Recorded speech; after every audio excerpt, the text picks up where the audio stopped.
पाल जी परमेश्वर जी की जय हो। परम पिता परमात्मा सारी सृष्टि के रचनहार, कुल मालिक, असंख्य ब्रह्मांडों के स्वामी, जगत गुरु, तीनों लोकों में प्रवेश करके सबका धारण पोषण करने वाले, राजाधिराज, आत्माधार, नाथों के नाथ, देवों के देव महादेव, सर्वेश्वर महेश्वर, मृत्युंजय, अजरो अमर, आदि अनादि सनातनी प्रभु, जगत पिता जगदीश्वर, श्री श्री 1008 की उपाधि के वास्तविक अधिकारी, अकाल मूरत सौद स्वरूपी राम वासुदेव, सर्वगतम ब्रह्म, परम पूज्य, प्रथम पूज्य, परम संत, परम पुरुष, परम धनी, परम दयालु, सत्य कबीर, हक्का कबीर, अल्लाहु कबीर, अल्लाहु अकबर, बाखबर, अल्लाह ताला, जगत के तारणहार, जगत के मुक्तिदाता, जगत के जगन्नाथ, हारे के सहारे, हिंदुओं के राम, मुसलमानों के अल्लाह, सिखों के वाहिगुरु, ईसाइयों के मसीह, दया के सागर दयानिधि, करुणा के सागर करुणानिधि, स्वयंभू परिभू, संकट मोचन, कष्ट हरण, मंगल करण, दुख भंजन,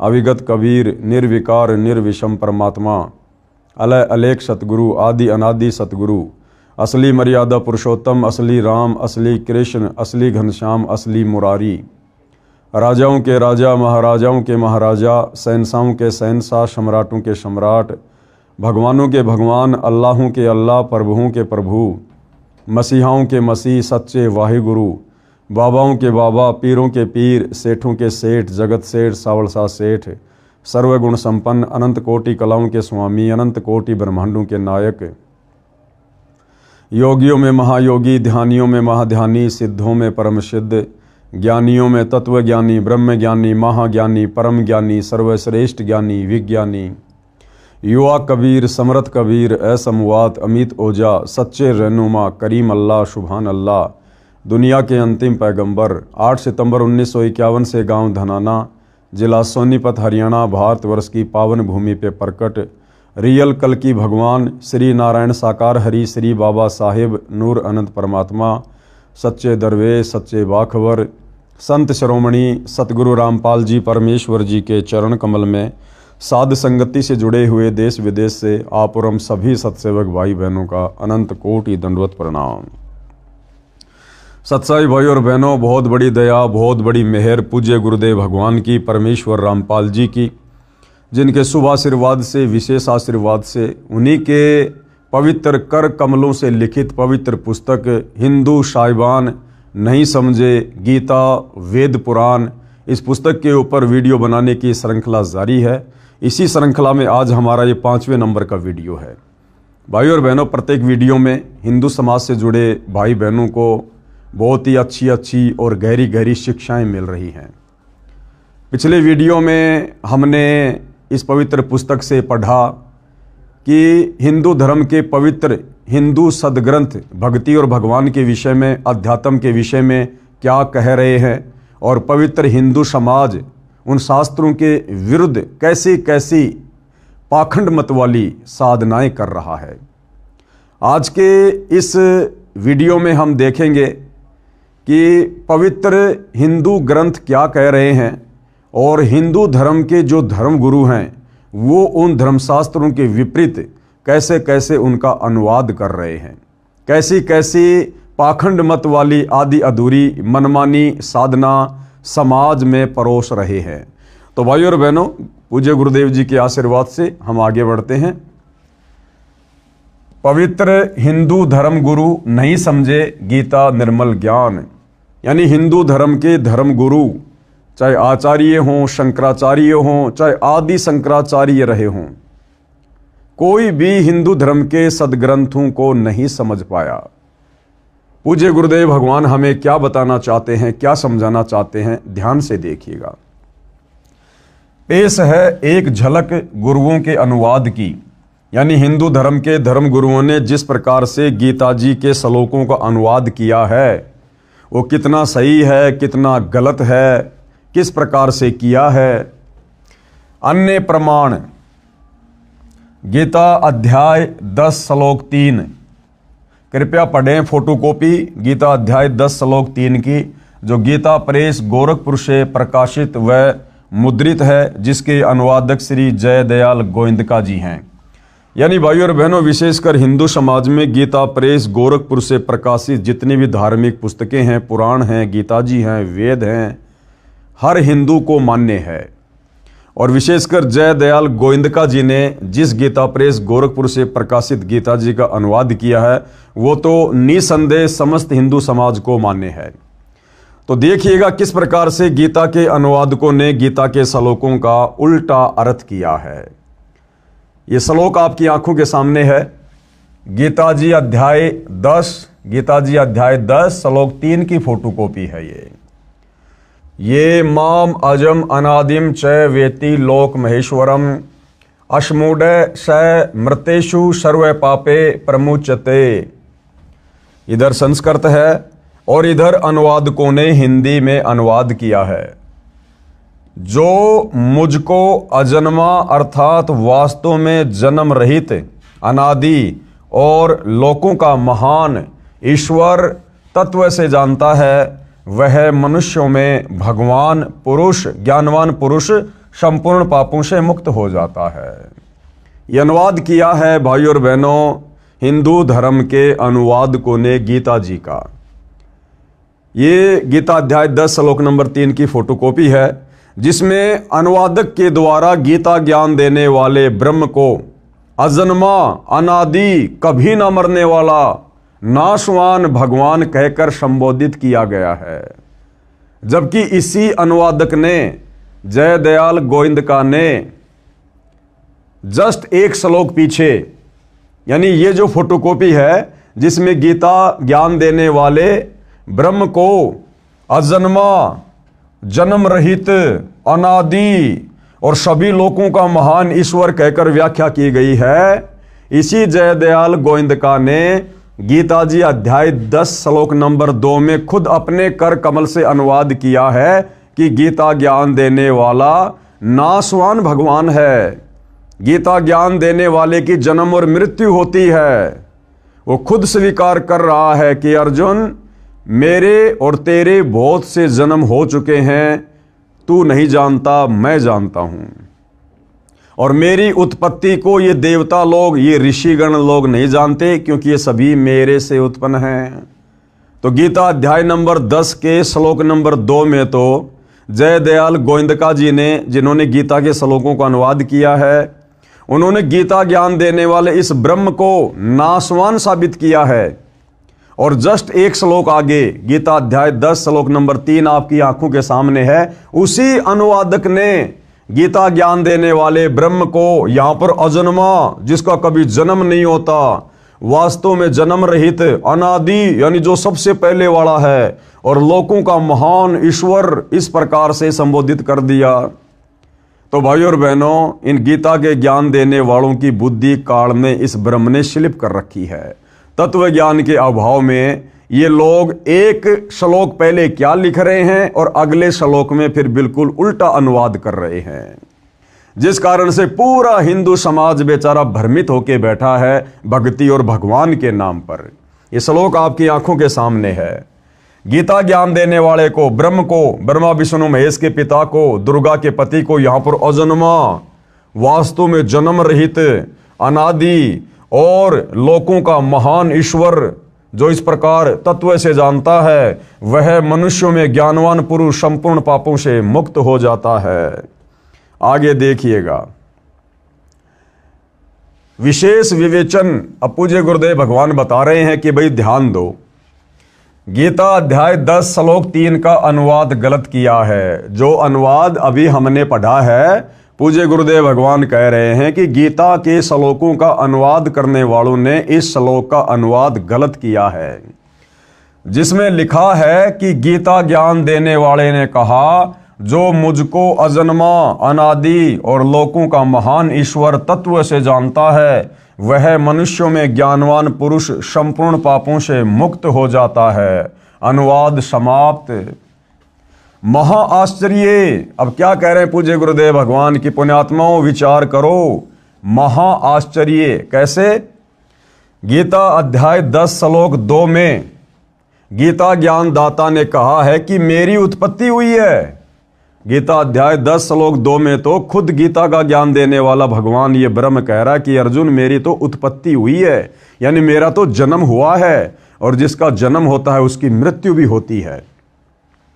गीता अध्याय 10 श्लोक 2 में गीता ज्ञानदाता ने कहा है कि मेरी उत्पत्ति हुई है, जिसका अनुवाद भी इन्हीं अनुवादकों ने किया है।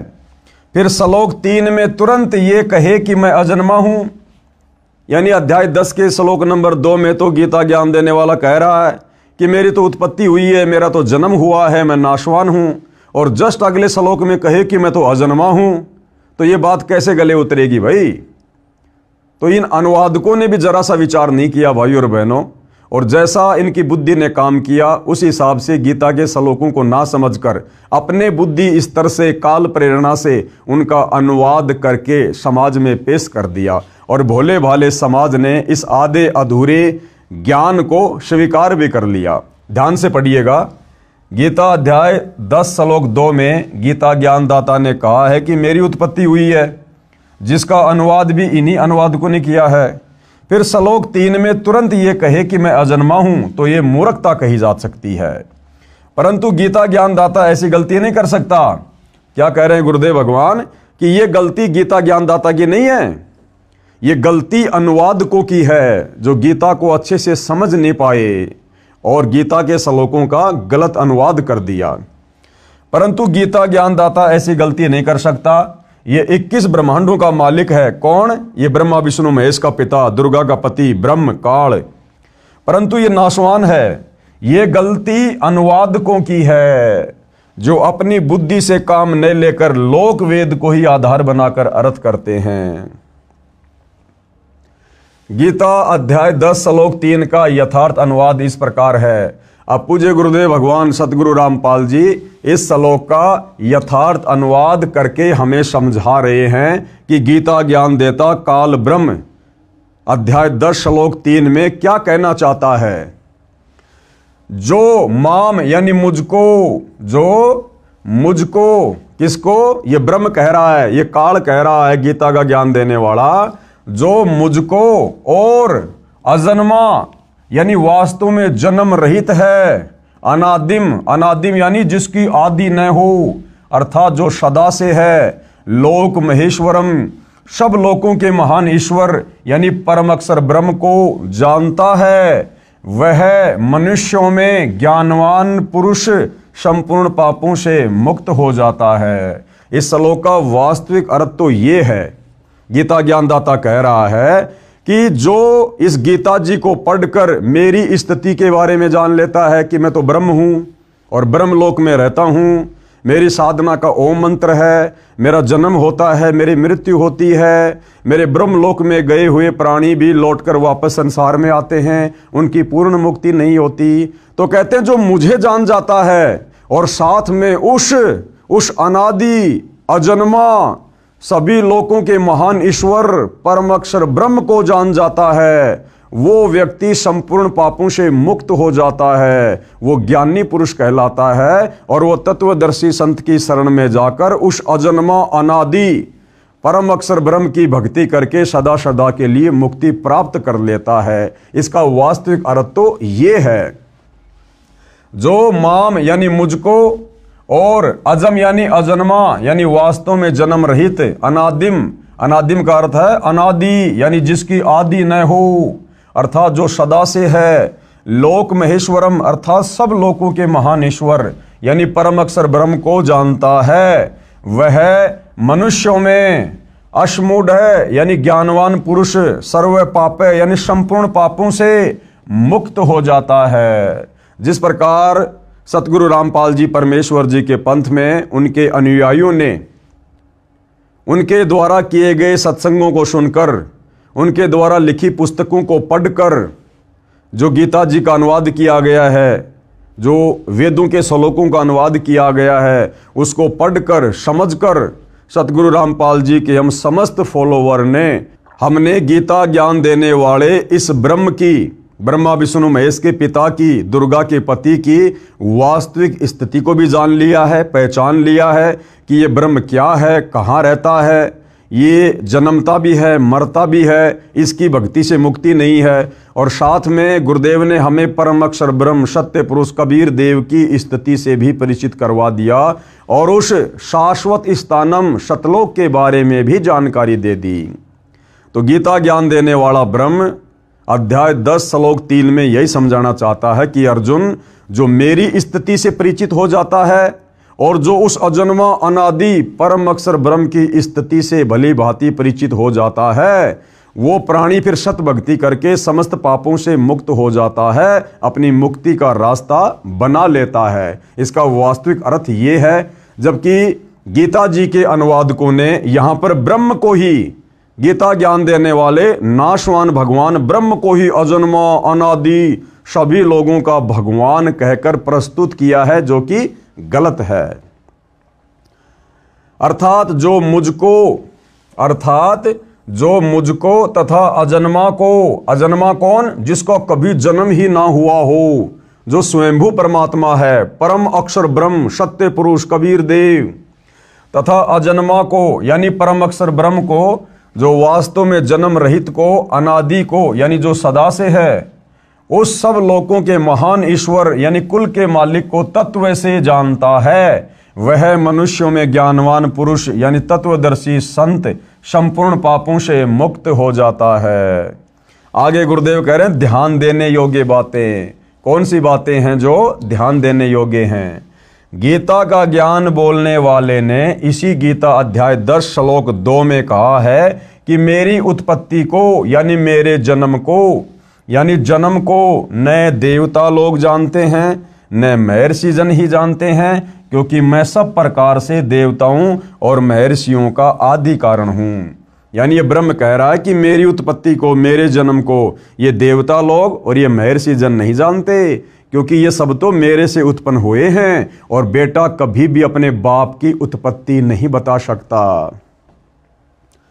भावार्थ है कि गीता ज्ञानदाता स्वयं स्वीकार करता है कि मेरी उत्पत्ति यानी जन्म हुआ है, परंतु जितने भी देवता हैं तथा महर्षि जन हैं वे मेरी उत्पत्ति को नहीं जानते, क्योंकि वे मेरे से उत्पन्न हुए हैं। पाठक जन विचार करें कि पिता की उत्पत्ति को बच्चे तो नहीं जानते, परंतु दादाजी तो जानता है। दादाजी कौन? ये परम अक्षर ब्रह्म सत्य पुरुष कबीर देव, जिसने सभी को उत्पन्न किया। उस दादाजी यानी ग्रैंडफादर ने इस गीता ज्ञानदाता काल ब्रह्म की उत्पत्ति बताई है, कबीर परमेश्वर जी ने। आप पढ़ेंगे इसी पुस्तक में अध्याय सृष्टि रचना में, आगे चल के हम इस पर भी विशेष तौर पर जो है ध्यान देंगे।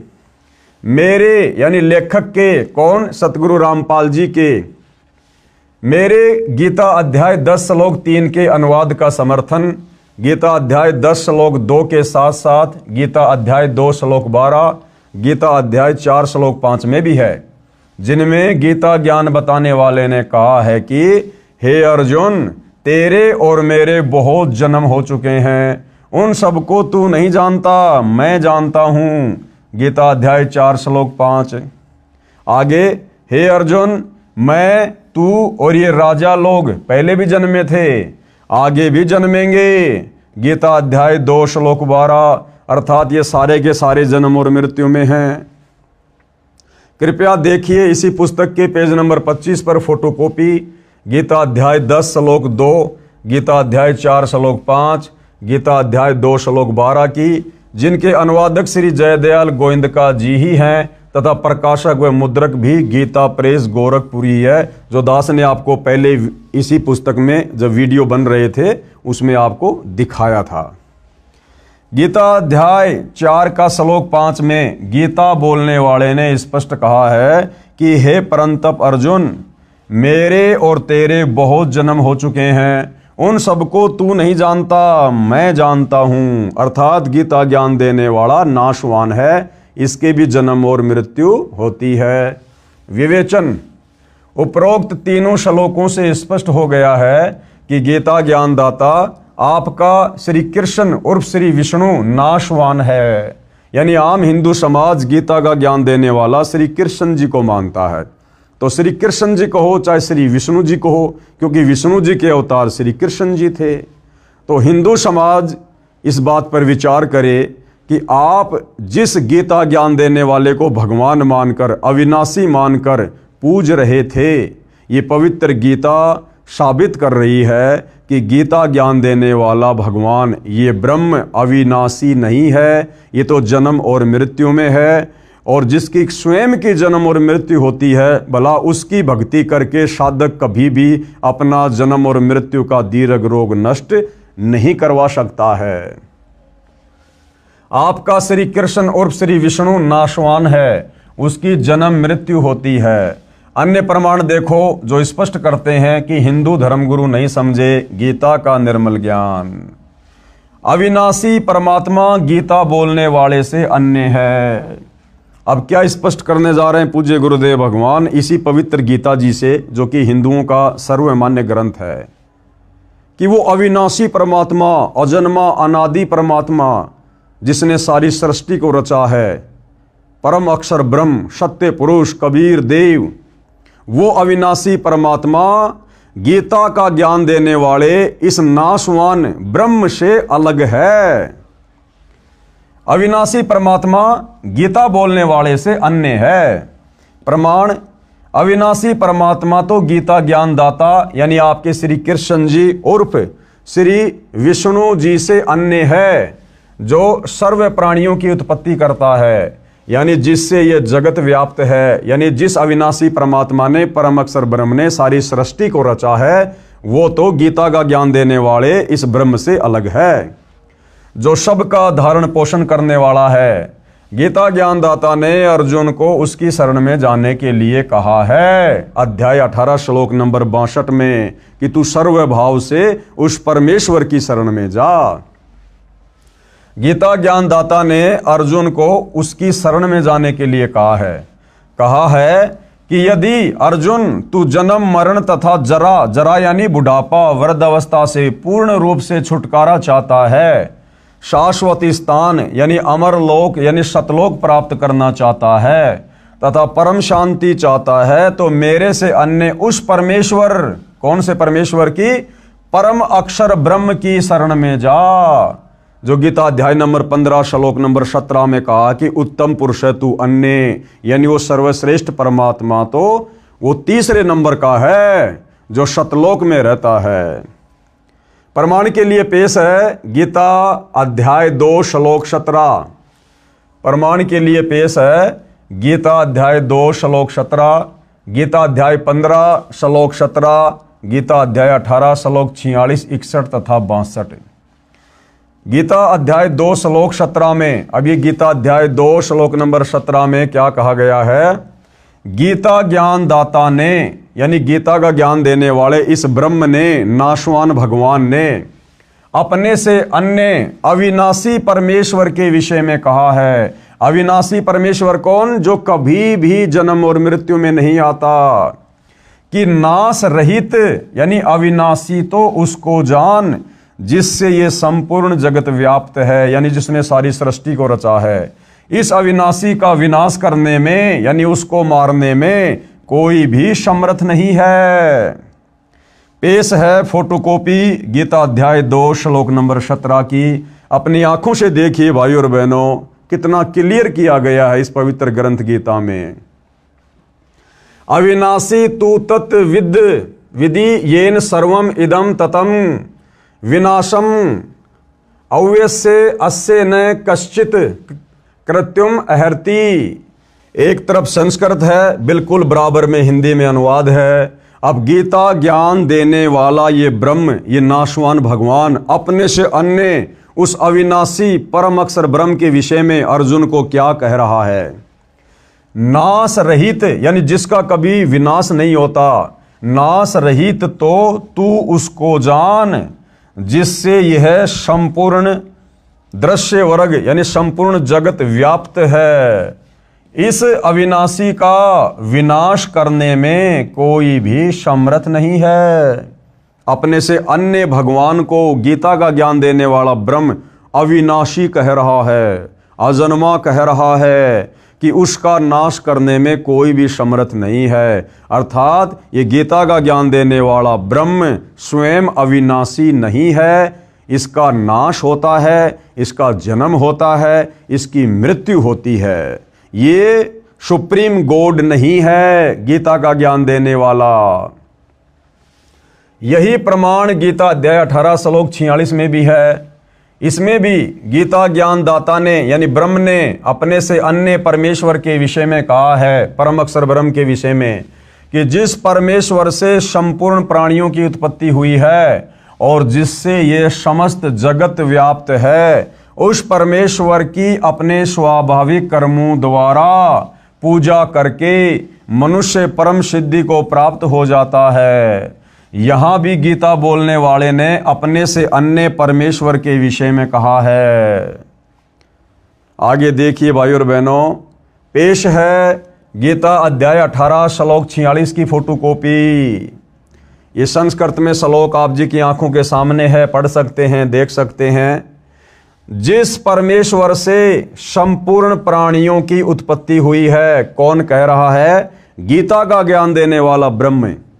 ये काल ब्रह्म, ब्रह्मा विष्णु महेश का पिता, दुर्गा का पति, अर्जुन से साफ साफ कह रहा है अपने से अन्य उस परम अक्षर ब्रह्म की ओर, सर्वश्रेष्ठ परमात्मा की ओर संकेत करते हुए कि जिस परमेश्वर से संपूर्ण प्राणियों की उत्पत्ति हुई है और जिससे यह समस्त जगत व्याप्त है, उस परमेश्वर की अपने स्वाभाविक कर्मों द्वारा पूजा करके मनुष्य परम सिद्धि को प्राप्त हो जाता है। अब ये स्वाभाविक ये कर्म क्या है? जब हम सतगुरु रामपाल जी से उपदेश लेकर शास्त्र अनुकूल सत भक्ति ग्रहण करेंगे तो सतगुरु रामपाल जी परमेश्वर हमें जो भक्ति बताएंगे, उस भक्ति को हमने अपना कार्य करते करते, यानी जो किसान है अपनी किसानी कर रहा है, दुकानदार अपनी दुकानदारी कर रहा है, यानी कार्य करते करते हमने अपने गुरु के वचन और मर्यादाओं में रहकर उस भक्ति को सफल करना है, जिससे हमारी मुक्ति होगी। यही प्रमाण गीता अध्याय 15 श्लोक 17 में भी है। यानी गीता अध्याय 15 श्लोक नंबर 17 में भी गीता का ज्ञान देने वाला ये ब्रह्म क्या कह रहा है कि अविनाशी व सबका धारण पोषण करने वाला वह पुरुषोत्तम परमात्मा, तो पुरुषोत्तम यानी सभी पुरुषों में उत्तम, पुरुष यानी भगवान, और पुरुषोत्तम यानी सभी भगवानों में सर्वश्रेष्ठ भगवान, वह पुरुषोत्तम परमात्मा तो गीता ज्ञान देने वाले से अन्य ही बताया है। पेश है गीता अध्याय 15 श्लोक 17 की फोटोकॉपी। देखो भाई और बहनों, सौभाग्य है आपका, जो भी बात बोली जा रही है साथ में प्रमाण दिए जा रहे हैं ताकि किसी भी प्रकार की शंका भगत समाज को ना रहे। तो ये गीता अध्याय 15 श्लोक नंबर 17 की फोटोकॉपी है, जिसमें क्या कहा गया है? गीता ज्ञान देने वाला ब्रह्म, ब्रह्मा विष्णु महेश का पिता, दुर्गा का पति, ये ज्योति निरंजन क्या कह रहा है? उत्तम पुरुष है तू अन्य, यानी सर्वश्रेष्ठ परमात्मा तो अन्य ही है। परमात्मा इति उदारत है, जिसको वास्तव में परमात्मा कहा जा सकता है। ये लोकत्रयम अवश्य विभर्ति अवय ईश्वर। उत्तम पुरुष तो अन्य ही है, उत्तम यानी सर्वश्रेष्ठ, पुरुष यानी भगवान तो अन्य ही है। कौन कह रहा है? गीता का ज्ञान देने वाला, कि वो सर्वश्रेष्ठ भगवान उत्तम पुरुष तो मेरे से अन्य है, जो तीनों लोकों में प्रवेश करके और सबका धारण पोषण एवं अविनाशी परमेश्वर और परमात्मा इस प्रकार कहा गया है।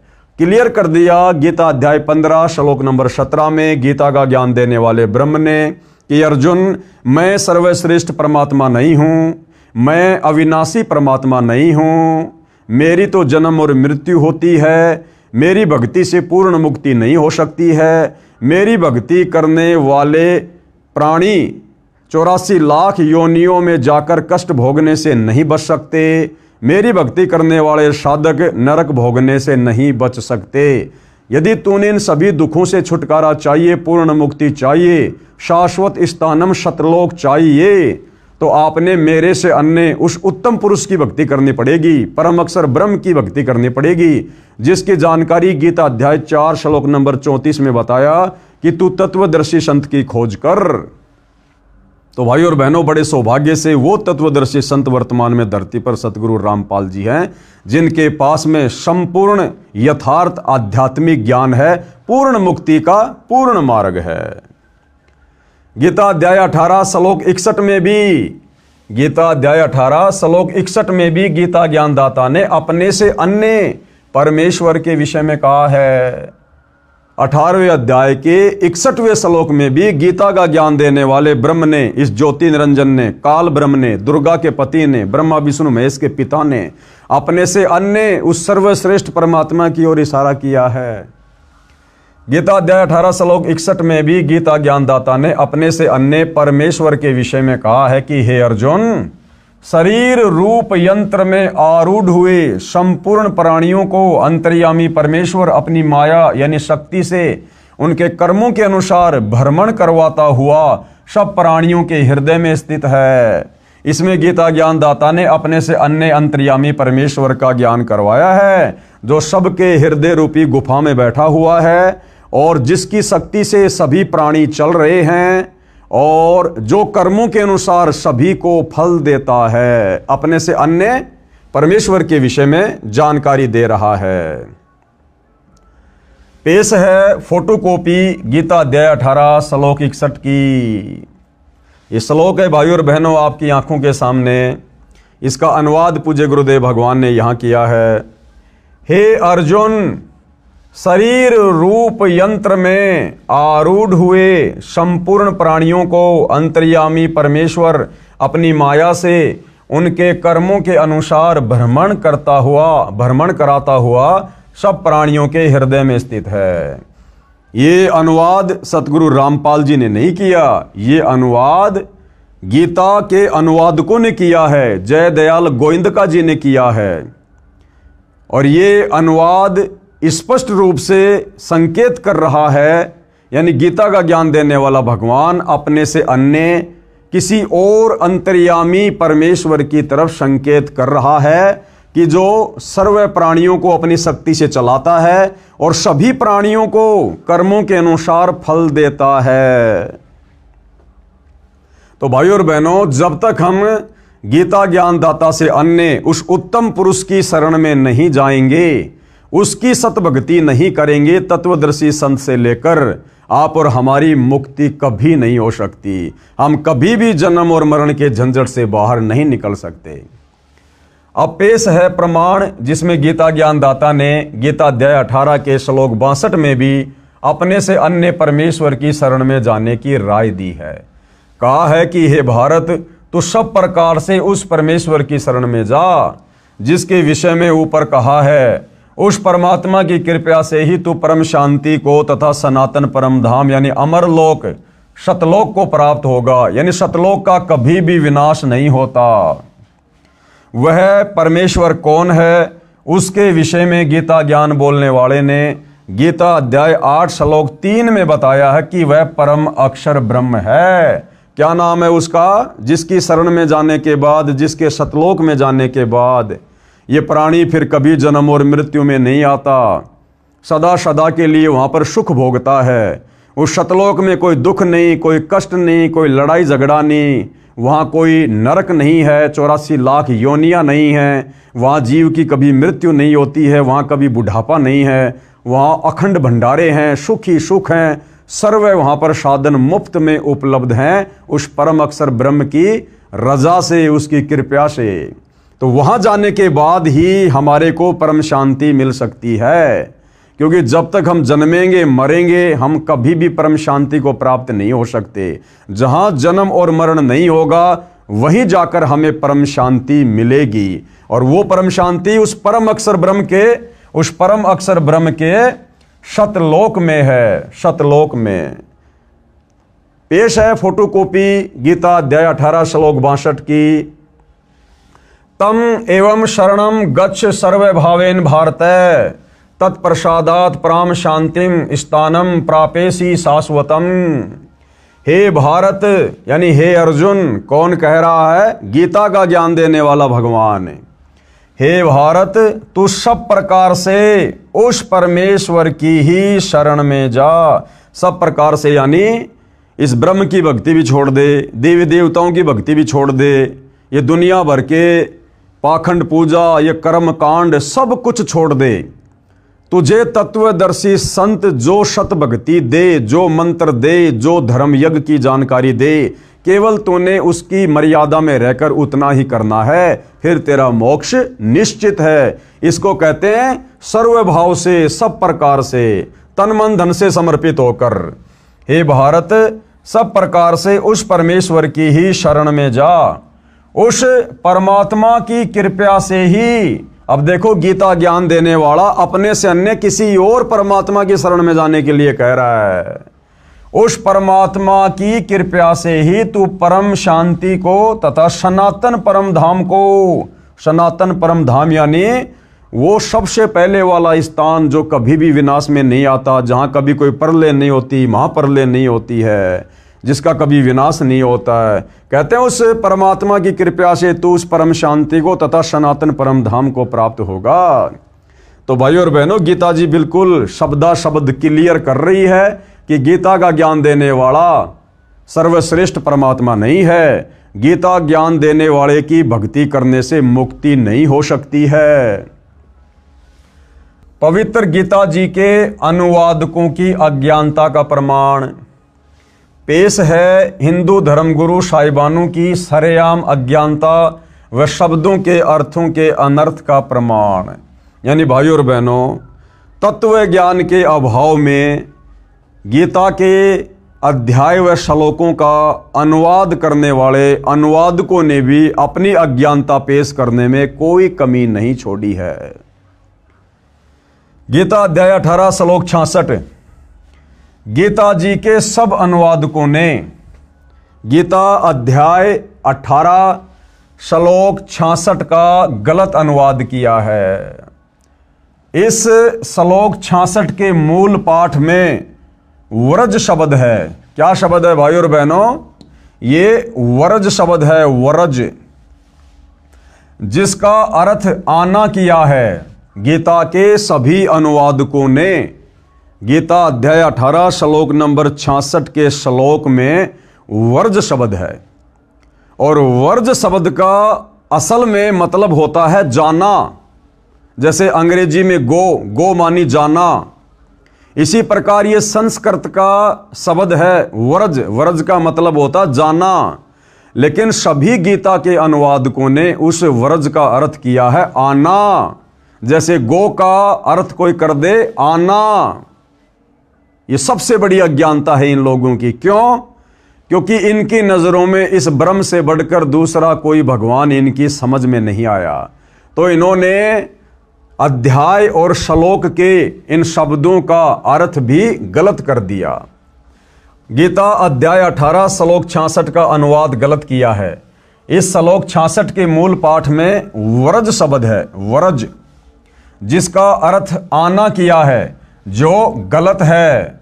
वरज का अर्थ जाना, चले जाना, प्रस्थान करना, एक स्थान से दूसरे स्थान पर जाना है। प्रमाण के लिए पेश है फोटोकॉपी संस्कृत हिंदी शब्दकोश की, जिसके संग्रहकर्ता हैं वामन शिवराम आपटे। आपको हिंदी संस्कृत शब्दकोश से दिखाते हैं कि वरज का मतलब क्या होता है। यह है भाइयों और बहनों वरज। और वरज का अर्थ क्या है? जाना, चलना, प्रगति करना, पहुंचना, दर्शन करना, यानी आगे की ओर बढ़ना। ये वरज का रियल में अर्थ है, जाना। जबकि गीता के इस श्लोक का अनुवाद करने वाले सभी अनुवादकों ने एक दूसरे की नकल करते हुए तत्व ज्ञान के अभाव में अर्थ का अनर्थ कर दिया और वरज का अर्थ कर दिया आना। शब्दकोश से स्पष्ट हुआ कि वरज माने जाना है। अन्य प्रमाण एस्कॉन के संस्थापक श्री प्रभुपाद जी महाराज द्वारा अनुवादित श्रीमद् भगवद गीता के अध्याय 18 श्लोक 66 के अनुवाद से पहले शब्दों के अर्थ लिखे हैं। उनमें तो वर्ज का अर्थ जाओ ठीक लिखा है, परंतु श्लोक 66 के अनुवाद में आओ गलत किया है।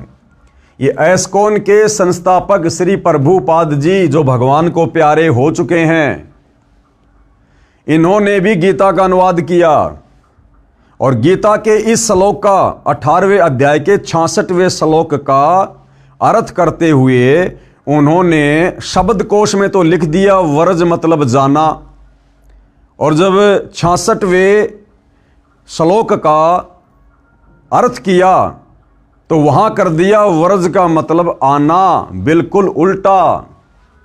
देखिएगा स्वामी प्रभुपाद जी की गीता अनुवाद में गलती। प्रमाण के लिए पेश है फोटोकॉपी गीता अध्याय 18 श्लोक 66 की, जिसके अनुवादक हैं स्वामी प्रभुपाद जी तथा भक्ति वेदांत बुक ट्रस्ट द्वारा प्रकाशित है। ये एस्कॉन के संस्थापक श्री प्रभुपाद जी द्वारा अनुवाद की गई गीता है, जो आपको आजकल 200-200 रुपये में 300-300 रुपये में एस्कॉन वाले आपको बेचते हुए मिल जाएंगे। श्लोक क्या है? सर्व धर्मान परित्यज्य माम एकम शरणम व्रज अहम तवा सर्व पापे भी मोक्ष्यामि मा शुच। यहां पर ये वर्ज शब्द है, वर्ज वर्ज ये लिखा हुआ वर्ज शब्द है। सर्व धर्मान परित्यज्य माम एकम शरणम व्रज। अब देखो, सर्वधर्मान यानी समस्त प्रकार के धर्म, परित्यज्य यानी त्याग कर, माम यानी मेरी, एकम यानी एकमात्र, शरणम यानी शरण में, व्रज मानी जाओ, व्रज मानी जाओ। अब देखो भाई और बहनों, शब्दों के जो अर्थ किए हैं उनमें तो व्रज का अर्थ लिख दिया जाओ, और जब इसका अनुवाद करेगा वहां पर लिख दिया आ जाओ।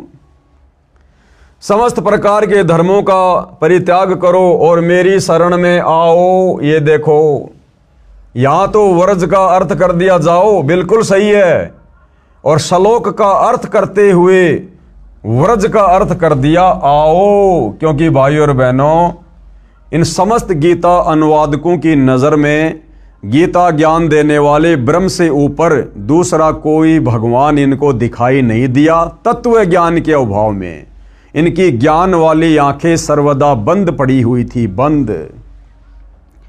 आगे चलिए भाई और बहनों, इस फोटोकॉपी में स्पष्ट है कि ऊपर शब्दों के अर्थ में तो व्रज का अर्थ जाना यानी जाओ ठीक किया है, परंतु अनुवाद में आना यानी आओ कर दिया, जिससे गीता के सब ज्ञान का अज्ञान बना दिया। कारण यही रहा कि इन गुरुजनों को श्री कृष्ण से आगे का ज्ञान ही नहीं है, इनको अपने सदग्रंथों का भी ज्ञान नहीं है, इसलिए लिख दिया कि मेरी शरण में आ जा। यानी इन अनुवादकों ने देखा कि भैया गीता अध्याय नंबर 18 श्लोक नंबर 66 कि सर्वधर्मान परित्यज्य माम एकम शरणम व्रज अहम तवा सर्व पापे भी मोक्ष्यामि मा शुच। इन्होंने देखा कि भगवान अपने से अन्य और किसकी शरण में जाने के लिए कह रहे हैं? व्रज यानी जाना, कि हे अर्जुन, तू सब प्रकार से मेरे निमित्त, मेरे लेवल की जितनी भी पूजा भक्ति साधना जप तप की कमाई है वो मुझे समर्पित कर दे, और तू उस एकमात्र अद्वितीय परमात्मा की शरण में जा। मैं तुझे सब प्रकार के पापों से बंधनों से मुक्त कर दूंगा। इसका रियल अर्थ तो है ये। और जब इन अनुवादकों ने यह श्लोक पढ़ा, क्योंकि इनकी बुद्धि तो श्री कृष्ण जी से ऊपर जा ही नहीं रही थी कि इनसे ऊपर तो कोई भगवान है ही नहीं, तत्व ज्ञान इनको था नहीं, तो इन्होंने देखा कि यहां पर श्री कृष्ण जी यानी ब्रह्म अपने से अन्य किसी और की शरण में जाने के लिए क्यों कह रहे हैं? इनसे ऊपर और कौन भगवान है?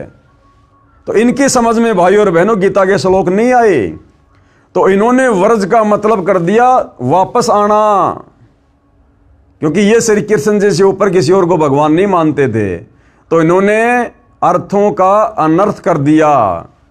अब बताओ, जब हमारे गीता अनुवादकों को ही गीता जी का ज्ञान नहीं, तत्व ज्ञान नहीं, शास्त्रों का ज्ञान नहीं, सर्वश्रेष्ठ परमात्मा की जानकारी नहीं, जबकि यही गीता जी और यही गीता का ज्ञान देने वाला ब्रह्म चीख चीख कर कह रहा है, अध्याय 2 श्लोक नंबर 17 कि मेरे से अन्य वो सर्वश्रेष्ठ परमात्मा है जो अजन्मा है, अनादि है, सभी लोगों को जिसने बनाया है, तू सर्वभाव से उसकी शरण में जा।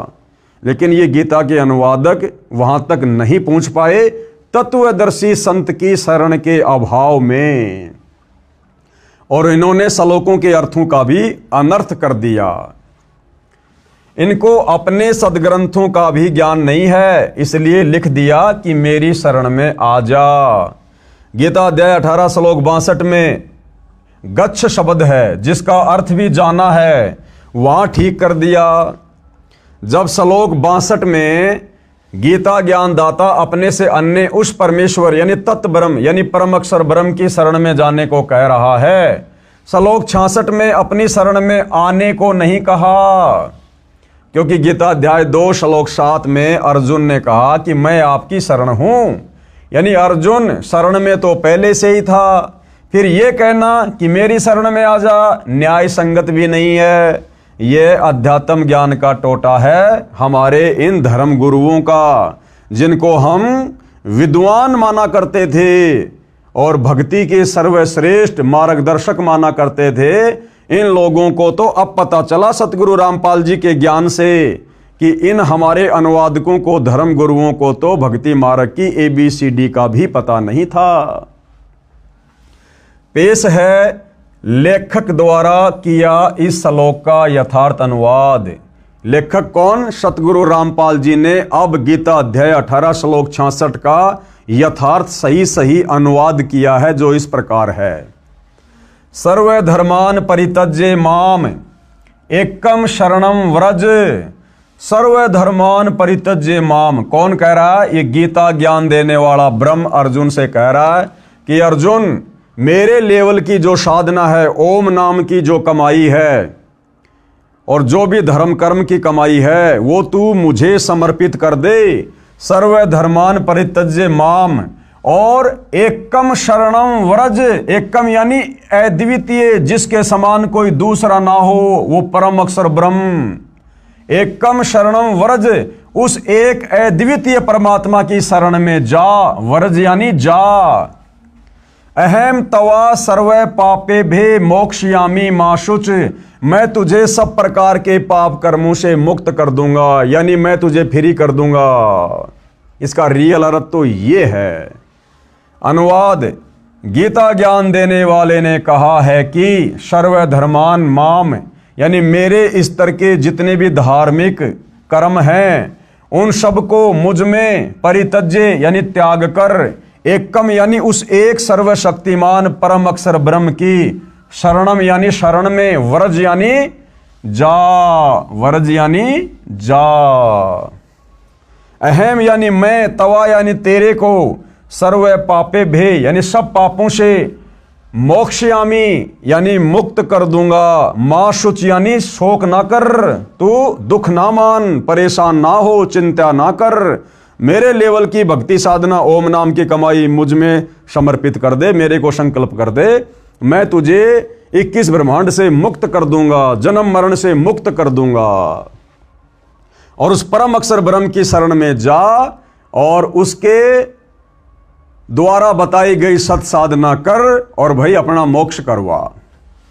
विशेष इस श्लोक में एकम एक शब्द है, इसका अर्थ एक यानी अद्वितीय परमेश्वर है। एकम यानी अद्वितीय, जिसके समान कोई दूसरा ना हो। गीता अध्याय 13 श्लोक 30 में भी एकस्त शब्द है, जिसका अर्थ है उस एक परमात्मा में स्थित किया है, जो गीता ज्ञानदाता से अन्य है। गीता अध्याय 13 श्लोक 27, 28 तथा 30 में भी गीता ज्ञान देने वाले काल ब्रह्म ने अपने से अन्य परमेश्वर की जानकारी दी है।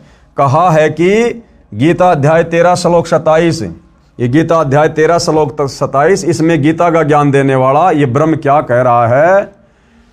जो साधक नष्ट होते हुए सब प्राणियों में परमेश्वर यानी परम अक्षर ब्रह्म को अविनाशी तथा समभाव से देखता है, वह परमेश्वर को सही रूप में देखता है, यानी वह उस परमेश्वर को ठीक से समझा है। गीता अध्याय 13 श्लोक 28 में कहा है कि क्योंकि जो साधक सर्वत्र यानी सब स्थान पर समान भाव से स्थित परमेश्वर को समान देखता हुआ अपने द्वारा अपने को नष्ट नहीं करता, यानी सत्य भाव से उस गीता ज्ञानदाता काल ब्रह्म से अन्य परम अक्षर ब्रह्म को जानकर उसी की भक्ति करके गीता ज्ञान देने वाले काल ब्रह्म से मिलने वाली गति यानी मोक्ष जो गीता अध्याय 8 श्लोक 13 में बताई है, उससे अन्य परम गति को यानी प्राप्त होता है। यही प्रसंग गीता अध्याय 13 श्लोक 30 में चला है। कहा है, जिसका समय साधक प्राणियों के पृथक पृथक भाव को एकस्तम यानी उस अद्वितीय एक परमात्मा से एवं यानी ही विस्तारम यानी सब प्राणियों का विस्तार यानी उत्पत्ति होना देखता है यानी जानता है, उस समय उस परमेश्वर को पूजकर उसी को प्राप्त हो जाता है। इससे सिद्ध हो जाता है कि गीता अध्याय 18 श्लोक 66 में एकम शरणम व्रज का अर्थ भी उस परम अक्षर ब्रह्म की शरण में जाओ ही सही है। पेश है गीता अध्याय 18 श्लोक 66 की अन्य अनुवादकों की फोटो कॉपियां, यानी एकमात्र सतगुरु रामपाल जी के अलावा जितने भी अनुवादकों ने गीता का अनुवाद किया है, सब ने एक दूसरे की नकल कर ली, कॉपी कर ली और वर्ज का अर्थ जो जाना होता है सब ने आना लिख दिया। पेश है गीता अध्याय 18 श्लोक 66 की अन्य अनुवादकों की फोटो कॉपियां। श्री राम सुखदास की गीता अनुवाद में गलती। अब देखो भाई और बहनों, ये बड़े बड़े नाम उजागर हो रहे हैं, बड़े बड़े नाम जो कि नामचीन हैं, जिनके अनुवाद पर किसी को कोई संदेह नहीं था। अब देखो इन्होंने कैसी कैसी गलतियां कर रखी है। पेश है गीता अध्याय 18 श्लोक 66 की फोटोकॉपी श्री राम सुखदास जी महाराज के अनुवाद की। ये गीता प्रबोधनी मोटा टाइप स्वामी राम सुखदास प्रकाशक एवं मुद्रक गीता प्रेस गोरखपुर। ये देखिएगा अध्याय 18 श्लोक 66 सर्वधर्मान परित्यज्य माम एकम शरणम व्रज अहम तवा सर्व पापे भे मोक्षयामि मा शुच। संपूर्ण धर्मों का आश्रय छोड़कर तू केवल मेरी शरण में आ जा। व्रज का अर्थ क्या कर दिया? आ जा, जबकि व्रज का अर्थ क्या करना था? चला जा। मैं तुझे संपूर्ण पापों से मुक्त कर दूंगा, चिंता मत कर। यानी श्री राम सुखदास जी ने भी गीता जी का यथार्थ अनुवाद नहीं किया। आगे बढ़ते हैं भाई और बहनों। श्री ज्ञानानंद जी महाराज की गीता अनुवाद में गलती। पेश है गीता अध्याय 18 श्लोक 66 की फोटोकॉपी श्री ज्ञानानंद महाराज जी के अनुवाद की। ये श्री ज्ञानानंद जी के द्वारा अनुवाद की गई गीता है। श्रीमद् भगवत गीता, गीता ज्ञान सुधा, श्री स्वामी श्री ज्ञानानंद जी महाराज। ये रहा अध्याय 18 श्लोक 66 सर्वधर्मान परित्यज्य माम एकम शरणम। ये व्रज शब्द है, व्रज व्रज। अहम तवा सर्व पापे भे मोक्षयामि मा शुच। संपूर्ण धर्मों का आश्रय छोड़कर तू केवल मेरी शरण में आ जा। इन्होंने भी क्या कर रखा है? आ जा, जबकि ये करना चाहिए था जा। यानी श्री ज्ञानानंद जी ने भी गीता जी का यथार्थ अनुवाद नहीं किया। आगे बढ़िए भाई और बहनों। श्री सुधांशु जी महाराज की गीता अनुवाद में गलती। पेश है गीता अध्याय 18 श्लोक 66 की फोटोकॉपी श्री सुधांशु जी महाराज के अनुवाद की। ये श्री सुधांशु जी के कर कमल से अनुवाद की गई गीता है। श्रीमद् भगवत गीता, गीतामृत प्रवचन परम पूज्य श्री सुधांशु जी महाराज। अध्याय 18 श्लोक 66 सर्वधर्मान परित्यज्य माम एकम शरणम व्रज। ये व्रज शब्द है।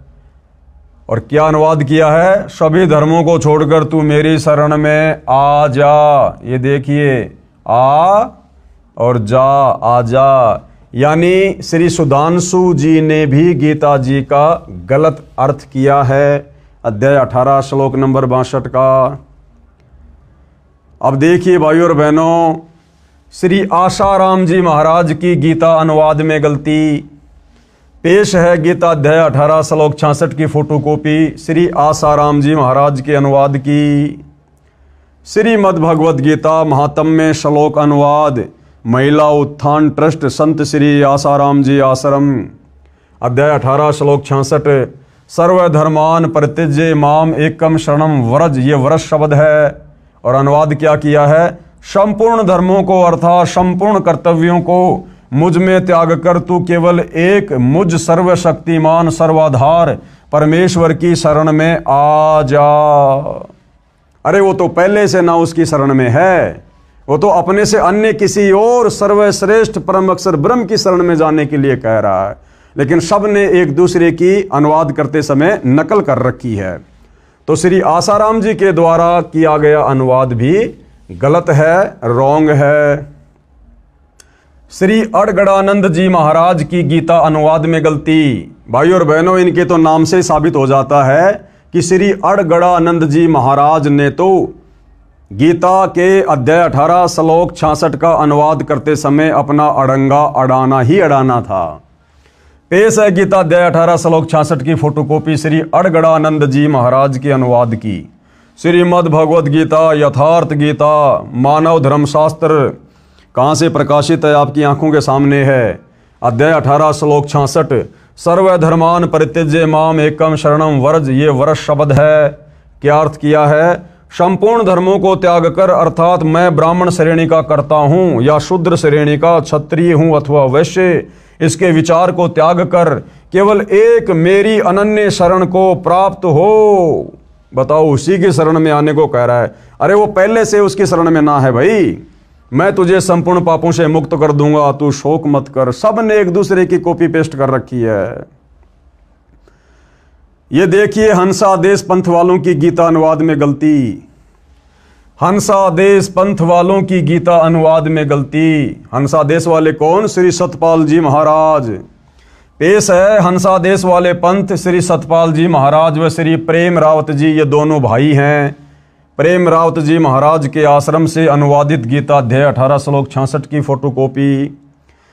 श्रीमद् भगवद गीता मानव उत्थान सेवा समिति पंजाबी बाग नई दिल्ली अध्याय 18 श्लोक 66।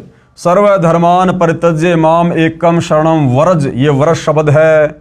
और क्या अनुवाद किया है? सर्वधर्मों के कर्मों को छोड़कर केवल मेरी ही शरण में आ जा, जबकि करना चाहिए था चला जा भाई, अपना पीछा छुटवा ले, परम अक्षर ब्रह्म की शरण में चला जा। लेकिन सब ने कॉपी पेस्ट कर रखा है। ये थे हमारे ज्ञानहीन धर्म गुरु, जिनको हम शास्त्रों के प्रकांड विद्वान मानकर और उनके मार्गदर्शन में अपनी आत्मा के कल्याण के लिए दौड़ लगा रहे थे। विशेष पूज्य गुरुदेव भगवान क्या कह रहे हैं? उपरोक्त परमाणु से स्पष्ट है कि मेरे यानी लेखक के यानी सतगुरु रामपाल जी के अतिरिक्त किसी को भी गीता का ज्ञान नहीं है। भाई ब्रह्मा विष्णु महेश को भी नहीं है, 33 करोड़ देवी देवताओं को भी नहीं है, ऋषियों को भी ज्ञान नहीं था। ये ज्ञान देने के लिए सतलोक से चलकर स्वयं वो परम अक्षर ब्रह्म सत्य पुरुष कबीर देव तत्वदर्शी संत की भूमिका करता है। और निसंदेह वर्तमान में वह तत्वदर्शी संत सतगुरु रामपाल जी हैं। सब ने शब्दों के अर्थों का अनर्थ करके ज्ञान का अज्ञान बनाकर जनता को भ्रमित कर रखा है।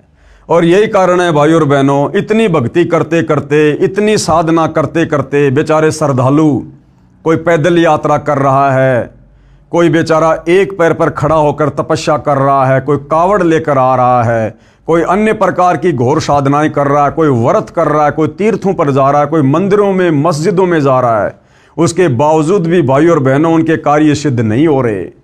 भक्ति के प्रतिफल में जो सुख मिलने चाहिए वो सुख समाज को नहीं मिल रहे, जिस कारण से ये समाज धीरे धीरे नास्तिकता की ओर जा रहा है। तो भाई और बहनों, अब हम सभी का भाग्य उदय हुआ है। धरती पर वो परम संत प्रकट हो चुका है जो हमें इन्हीं शास्त्रों से निकालकर सत भक्ति दे रहे हैं। अब भी यदि हम पीछे रहेंगे तो फिर हमारे से बड़ा निर्भागी फिर दुनिया में कोई और नहीं होगा। उपरोक्त श्लोकों से प्रमाणित हुआ कि गीता ज्ञान देने वाले से अन्य परमेश्वर है। गीता ज्ञान देने वाला कौन? ये ब्रह्म, ब्रह्मा विष्णु महेश का पिता, इससे अन्य कोई परमात्मा है, परम अक्षर ब्रह्म है, जो सृष्टि की उत्पत्ति करता व धारण पोषण करता, परम शांति प्रदान करने वाला है, उसी की शरण में जाने के लिए कहा है इस गीता अध्याय 18 श्लोक नंबर 66 में कि सर्वधर्मान परित्यज्य माम एकम शरणम व्रज। उसी की शरण में जाने के लिए गीता का ज्ञान देने वाला भगवान बार बार अर्जुन से कह रहा कि अर्जुन तू सर्व भाव से उस परमेश्वर की शरण में जा, जिसकी शरण में जाने के बाद फिर तुझे वापस लौटकर संसार में नहीं आना पड़ेगा, तेरा परमानेंट मोक्ष हो जाएगा। उसी की शरण में जाने के लिए कहा है। कृपया अन्य गलती जो अनुवादकों ने की है प्रमाण के लिए देखें गीता अध्याय 8 श्लोक 16 तथा गीता अध्याय 6 श्लोक 23 की फोटोकॉपी। गीता अध्याय 8 श्लोक 16 की फोटोकॉपी, ये श्लोक आप जियों की आंखों के सामने है। हे अर्जुन, ब्रह्मलोक पर्यंत सब लोक पुनरावर्ती में है। ये गीता का ज्ञान देने वाला भगवान, ये ब्रह्म अर्जुन से क्या कह रहा है कि हे अर्जुन, ब्रह्मलोक पर्यंत यानी ब्रह्मलोक में गया हुआ भगत भी, साधक भी वापस लौट के आता है, वो भी जन्म और मरण में है। और ब्रह्मलोक भाई और बहनों इस 21 ब्रह्मांड की सर्वश्रेष्ठ उपलब्धि है। ब्रह्मलोक सर्वश्रेष्ठ उपलब्धि है 21 ब्रह्मांड की। ब्रह्मलोक में वही साधक जा सकता है जो हर प्रकार से नियम मर्यादाओं में रहकर इस ब्रह्म के ओम नाम का जाप करता है अंतिम श्वास तक। और गीता अध्याय 8 श्लोक नंबर 16 में ये ब्रह्म, ये काल स्वयं कह रहा है कि हे अर्जुन, ब्रह्मलोक पर्यंत सब लोग पुनरावर्ती में है यानी आवागमन में है, जन्म और मरण के चक्कर में है। परंतु हे कुंती पुत्र, मुझको प्राप्त होकर पुनर्जन्म नहीं होता। ये हमारे अनुवादकों ने गलत अर्थ कर दिया कि हे अर्जुन, मुझ ब्रह्म को प्राप्त होकर फिर पुनर्जन्म नहीं होता, जबकि ये ब्रह्म तो कई बार अध्याय 12 श्लोक 2, अध्याय 2 श्लोक 10, अध्याय 4 श्लोक 5 और 9 में कह चुका है कि अर्जुन, मेरी उत्पत्ति को ये देवता नहीं जानते। हे अर्जुन, तेरे और मेरे बहुत से जन्म हो चुके हैं, तू नहीं जानता, मैं जानता हूं। फिर यहां पर गीता ज्ञान देने वाला ये क्यों कहेगा कि मुझको प्राप्त होकर पुनर्जन्म नहीं होता, जबकि ये खुद ही जन्म और मृत्यु में है? तो यहां पर गीता अनुवादकों ने इस श्लोक का अर्थ गलत किया है। इसका यथार्थ अनुवाद आप जी पहले सतगुरु रामपाल जी के कर कमल से लिखा हुआ देख चुके हैं। गीता अध्याय 6 श्लोक 23 में इसी अनुवादक ने विधात शब्द का अर्थ जानना किया है। विधात का अर्थ जानना। यदि गीता अध्याय 8 श्लोक 16 में विद्यते का अर्थ जानना कर दिया जाए तो सरलार सही हो जाता है, लेकिन इनको तत्व ज्ञान नहीं था और श्री कृष्ण जी से ऊपर ये किसी और को परमात्मा नहीं जानते थे, इसलिए घुमा फिराकर श्री कृष्ण जी पर ही वापस बात को ले आए। गीता अध्याय 6 श्लोक 23 की फोटोकॉपी। ये श्लोक आप जियों की आंखों के सामने है। क्या कहा गया है? दुख रूप संसार के संयोग से रहित तथा जिसका नाम योग है उसको जानना चाहिए। वह योग यानी भक्ति न उकताते हुए अर्थात धैर्य और उत्साह युक्त चित्त से निश्चय पूर्वक करना कर्तव्य है। गीता अध्याय 15 श्लोक 17 में उसी परम अक्षर ब्रह्म का वर्णन है। गीता अध्याय 15 श्लोक 17 में उसी परम अक्षर ब्रह्म का वर्णन है कि उत्तम पुरुष तू अन्य परमात्मा इति उदाहरते। गीता ज्ञानदाता ने कहा है उत्तम पुरुष तू अन्य यानी पुरुषोत्तम यानी सर्वश्रेष्ठ प्रभु तो मेरे से अन्य ही है। जो परमात्मा इति उदाहरते यानी परमात्मा इस प्रकार कहा गया है, ये यानी जो लोकत्रयम यानी तीनों लोक में आविश्य यानी प्रवेश करके विभर्ति यानी सबका धारण पोषण करता है तथा अव्यय यानी अविनाशी ईश्वर यानी वो परमेश्वर है। ध्यान रहे गीता अध्याय 8 श्लोक 8, 9, 10, 20 व 23 में तथा गीता अध्याय 18 श्लोक 61, 62 तथा 66 में भी इसी परम अक्षर ब्रह्म की महिमा है। कहा है कि जो परम अक्षर ब्रह्म यानी कबीर देव सत्य पुरुष सर्वस्य धातारम यानी सबका धारण पोषण करने वाला है, उस परमम दिव्यम पुरुषम यानी परम दिव्य पुरुष यानी सच्चिदानंद घन ब्रह्म परमेश्वर को भजता है, उसी को प्राप्त होता है। जो गीता ज्ञानदाता से उत्तम है, श्रेष्ठ है, यानी पुरुषोत्तम है, पुरुषों में यानी भगवानों में उत्तम है, श्रेष्ठ है, वह तो अन्य है। यानी गीता ज्ञानदाता अपने से अन्य पुरुषोत्तम की यहां पर बात कर रहा है, परमेश्वर की बात कर रहा है कि वो उत्तम पुरुष जो तीनों लोकों में प्रवेश करके सबका धारण पोषण करता है, वो तो मुझ गीता ज्ञान देने वाले ब्रह्म से अन्य है। गीता ज्ञान देने वाले ने गीता अध्याय 18 श्लोक 62 में उसी परम अक्षर ब्रह्म की शरण में जाने को कहा है। यानी भाइयों और बहनों, बार बार गीता का ज्ञान देने वाला हिंदू भाई बहन जिसे श्री कृष्ण मानते हैं, विद्वान जिसको ब्रह्म कहते हैं, वो बार बार यही कह रहा है कि भैया गधा कुत्ता शुअर बनना है, नरक भोगना है, कष्ट भोगने हैं, तो भैया मेरे ओम नाम की साधना कर ले, या नीचे के देवी देवताओं की साधना कर ले, भैया तेरी मर्जी। और अगर तुझे परम शांति चाहिए, जन्म मरण से छुटकारा चाहिए, सतलोक में जाना है, तो भैया उस परम अक्षर ब्रह्म की भक्ति कर ले। और उस परम अक्षर ब्रह्म की भक्ति तुझे तत्वदर्शी संत बताएगा, उसकी शरण में जा। इसके अलावा और कोई ऑप्शन धरती पर नहीं है। उस परम अक्षर ब्रह्म की भक्ति का मंत्र गीता अध्याय 17 श्लोक 23 में बताया है। अब उस परम अक्षर ब्रह्म सत्य पुरुष कबीर देव की भक्ति का, उसके सतलोक में जाने का मंत्र गीता अध्याय 17 श्लोक नंबर 23 में बताया है। ओम तत् सत इति निर्देश ब्रह्मण त्रिविध समर्थ। कहा है कि ओम तत् सत इति निर्देश, यानी केवल ये 3 मंत्र के जाप का ही निर्देश है। ओम तत् सत, ये ओम तो सीधा सीधा भाई और बहनों गीता ज्ञान देने वाले काल ब्रह्म का है, जो आपने पहले गीता अध्याय 8 श्लोक नंबर 13 में पढ़ा। खुद ये ब्रह्म कह रहा है कि ओम इति एक अक्षर माम ब्रह्म अनुस्मरण ये प्रयाति तजन देहम सयाति परमाम गतम, कि भाई अर्जुन, मेरे ब्रह्मलोक में जाने का मैं जितना तुझे सुख दे सकता हूं थोड़े बहुत समय के लिए, उसके लिए मेरी भक्ति का केवल एक ओम मंत्र है।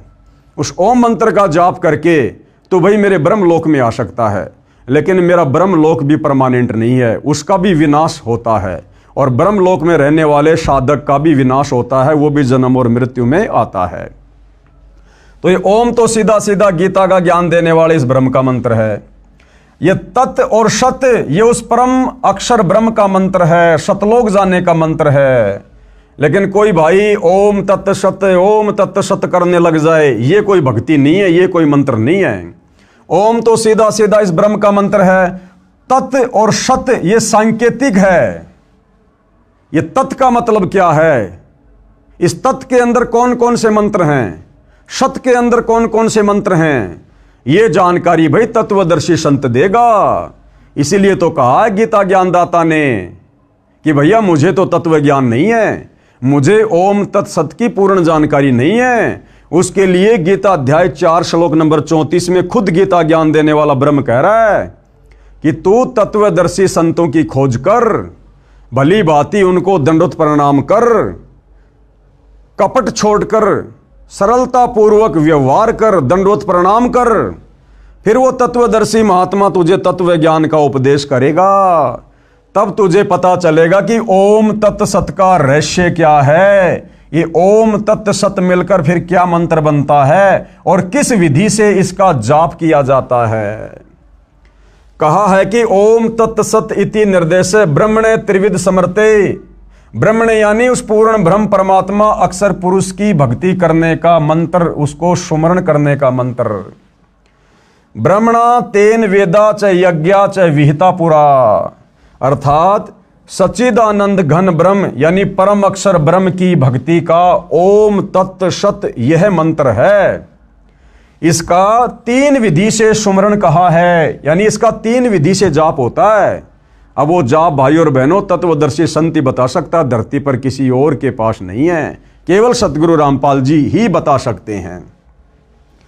इसका 3 विधि से सुमरण होता है।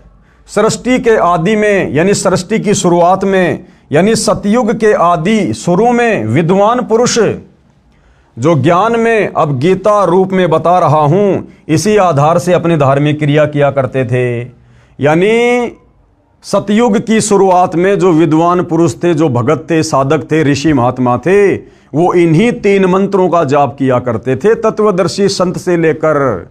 और ये परम अक्षर ब्रह्म, ये सत्य पुरुष, ये कबीर परमात्मा चारों युगों में आते हैं, तत्वदर्शी संत की भूमिका करते हैं।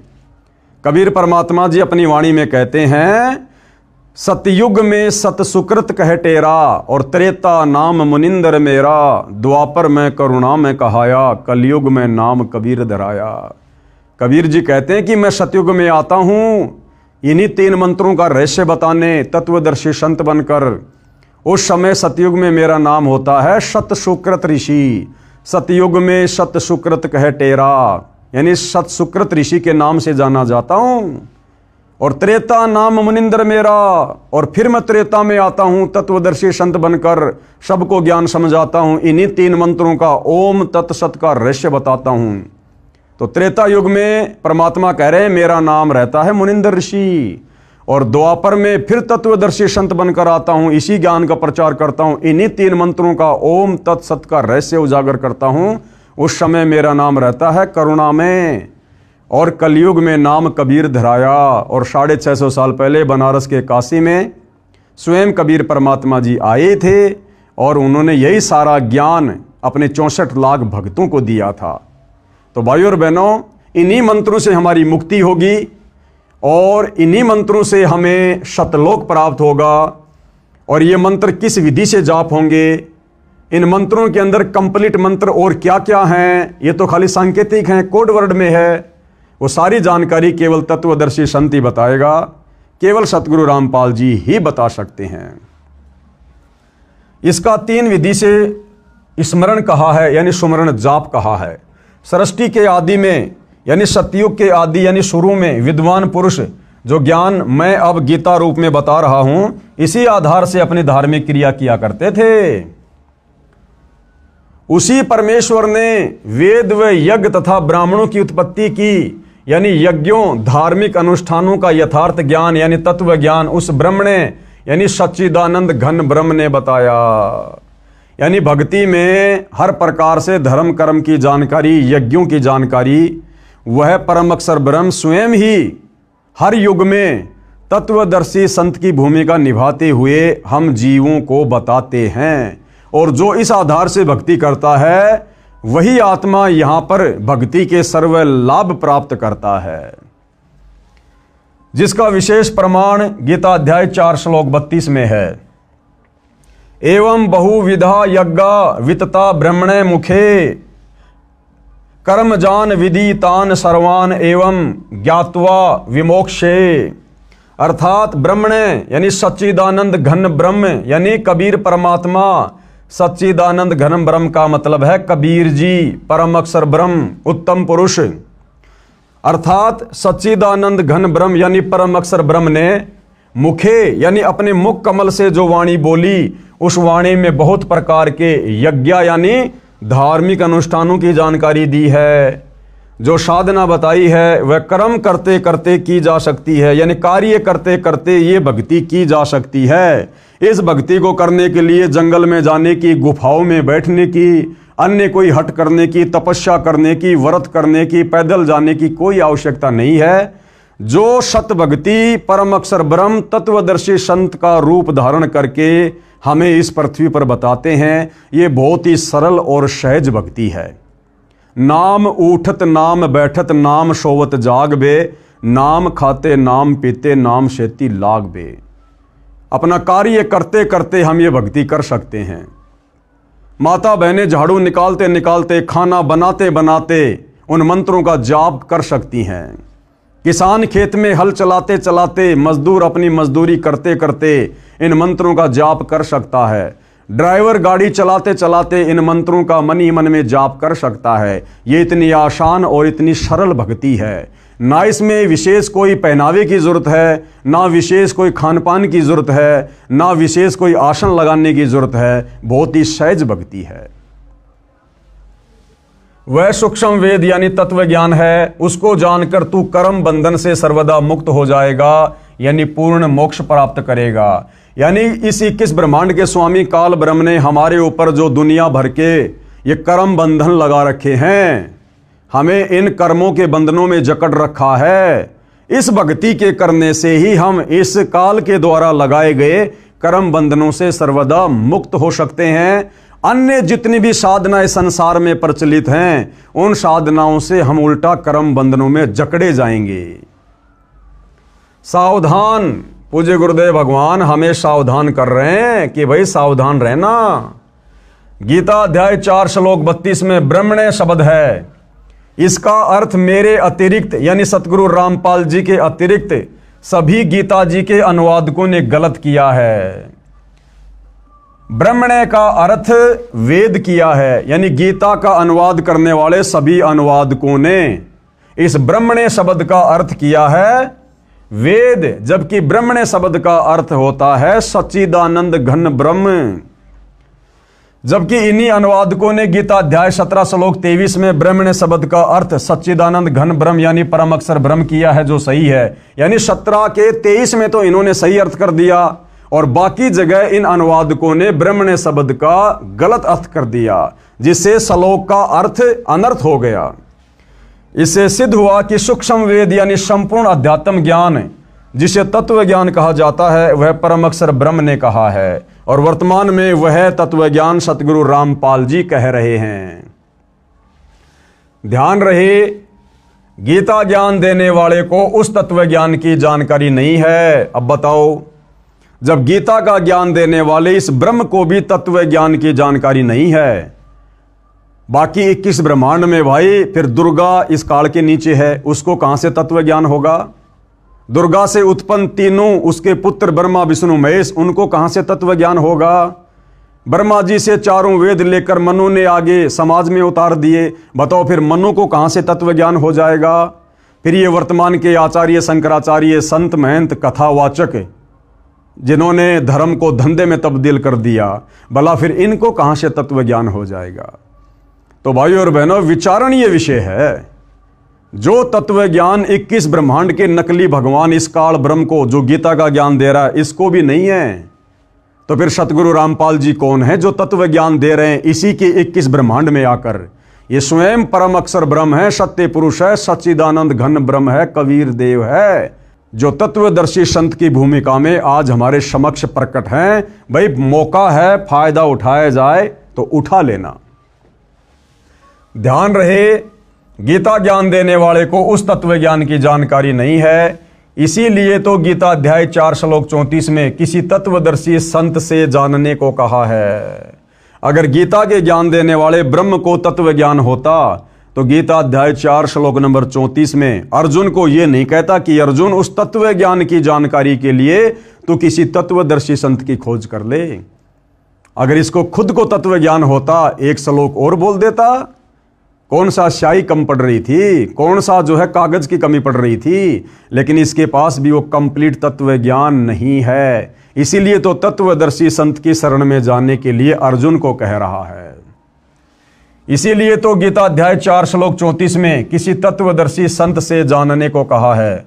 सूक्ष्म वेद मुझ दास यानी रामपाल दास के पास है। ये तत्व ज्ञान, ये 5वें वेद का ज्ञान केवल वर्तमान में पृथ्वी पर एकमात्र तत्वदर्शी संत सतगुरु रामपाल जी के पास है, जिसमें लिखा है कि परम अक्षर ब्रह्म यानी सत्य पुरुष ने यह तत्व ज्ञान सूक्ष्म वेद यानी गीता ज्ञान दाता क्षर पुरुष यानी क्षर ब्रह्म, जिसे काल ब्रह्म भी कहा जाता है, के अंतःकरण यानी आत्मा में भेजा था, ईमेल किया था। भाइयों और बहनों, आध्यात्मिक साइंस सबसे सुप्रीम साइंस है।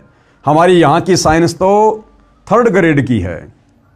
यहाँ की साइंस से लाखों गुना उत्तम साइंस तो देवताओं की है, और देवताओं से भी अरबों खरबों ज्यादा उत्तम साइंस बढ़िया परम अक्षर ब्रह्म की है, सतलोक में है। तो परमेश्वर ने जब इस काल ब्रह्म को दुर्गा समेत और हम सभी आत्माओं समेत सतलोक से निष्कासित कर दिया था 21 ब्रह्मांडों सहित, उसके बाद परमेश्वर जी ने ये सूक्ष्म वेद वाला ज्ञान इस काल ब्रह्म ज्योति निरंजन के अंतःकरण में डाल दिया था। अंतःकरण में एक आध्यात्मिक साइंस है भाइयों और बहनों, धीरे धीरे समझ में आएगी जब हम सतगुरु रामपाल जी के सत्संग सुनना शुरू करेंगे। दास ने आपको पिछले वीडियो में बताया था कि जब इस काल ब्रह्म ने उस ज्ञान को देखा पढ़ा तो इसको चिंता हो गई कि इसमें तो मेरी सारी सच्चाई बोल रखी है। अगर ये सच्चाई नीचे 21 ब्रह्मांड के इन प्राणियों को पता चल गई तो भैया कोई भी मेरी भक्ति नहीं करेगा, और फिर मैं खाऊंगा क्या, मेरे भोजन का क्या होगा। क्योंकि इसको श्राप लगा हुआ है परम अक्षर ब्रह्म की तरफ से, जो गलती इसने सतलोक में की थी कि तू प्रतिदिन 1 लाख मानव शरीरधारी स्त्री पुरुषों के सूक्ष्म शरीर की वासना खाएगा, उनका मैल खाएगा, वो गंदगी खाएगा। इसलिए अपने भोजन के लिए, अपनी भूख शांत करने के लिए इसकी मजबूरी बन गई भाइयों और बहनों हमें मनुष्य जन्म देना। और ये किसी के सामने प्रकट नहीं होता, इसका विकराल चेहरा है, काल इसका नाम है, इसकी भुंडी शकल बताई गुरुदेव भगवान ने। इसलिए ये अपने तीनों पुत्रों ब्रह्मा विष्णु महेश को भी दर्शन नहीं देता, उनसे भी छुपकर 21वें ब्रह्मांड में ब्रह्मलोक में रहता है, और अपने तीनों पुत्रों ब्रह्मा विष्णु महेश को मूर्ख बना रखा है। इन्हीं के माध्यम से अपने भोजन की व्यवस्था करवा रहा है। श्री ब्रह्मा जी से रजोगुण के प्रभाव से जीवों की उत्पत्ति करवाता है, और श्री विष्णु जी से सतोगुण के प्रभाव से एक दूसरे को मोह माया में जकड़ के रखता है घर परिवार में, और श्री शंकर जी के तमोगुण के प्रभाव से आपस में मन मुटाव करवा के, लड़ाई झगड़ा करवा के, एक्सीडेंट करवा के हमारी मृत्यु करवा देता है। और अपने भोजन की इस प्रकार से इसने व्यवस्था कर रखी है। तो जब उस परम अक्षर ब्रह्म ने, सत्य पुरुष ने, कबीर देव ने जब इसको सतलोक से बाहर निकाला था, उसके बाद इसके अंतःकरण में ये सारा का सारा ज्ञान फीड कर दिया। जब इसने वो ज्ञान देखा तो इसको चिंता बन गई कि भैया ये तो बात बिगड़ेगी, तेरे बारे में तो सारी सच्चाई लिखी हुई है, तो तेरी भूख कैसे मिटेगी। तो इसने क्या किया भाइयों और बहनों, जल्दबाजी में इसने वो मुख्य ज्ञान जो मुक्ति का था, मोक्ष का था, वो ज्ञान इसने जल्दबाजी में नष्ट कर दिया, और बाकी ज्ञान वेद रूप में अपने बड़े पुत्र ब्रह्मा जी को समुद्र मंथन के दौरान दे दिया। ब्रह्मा जी ने वो ज्ञान आगे अपने वंशजों को दे दिया, मनु को दे दिया, मनु ने फिर आगे आम समाज में उतार दिया, और फिर आज से लगभग 5500 वर्ष पहले द्वापर में वेद व्यास जी को दिव्य दृष्टि देकर उस ज्ञान को जो का त्यों वेदों के रूप में लिपिबद्ध करवा दिया, जो वेद आज आम समाज में है।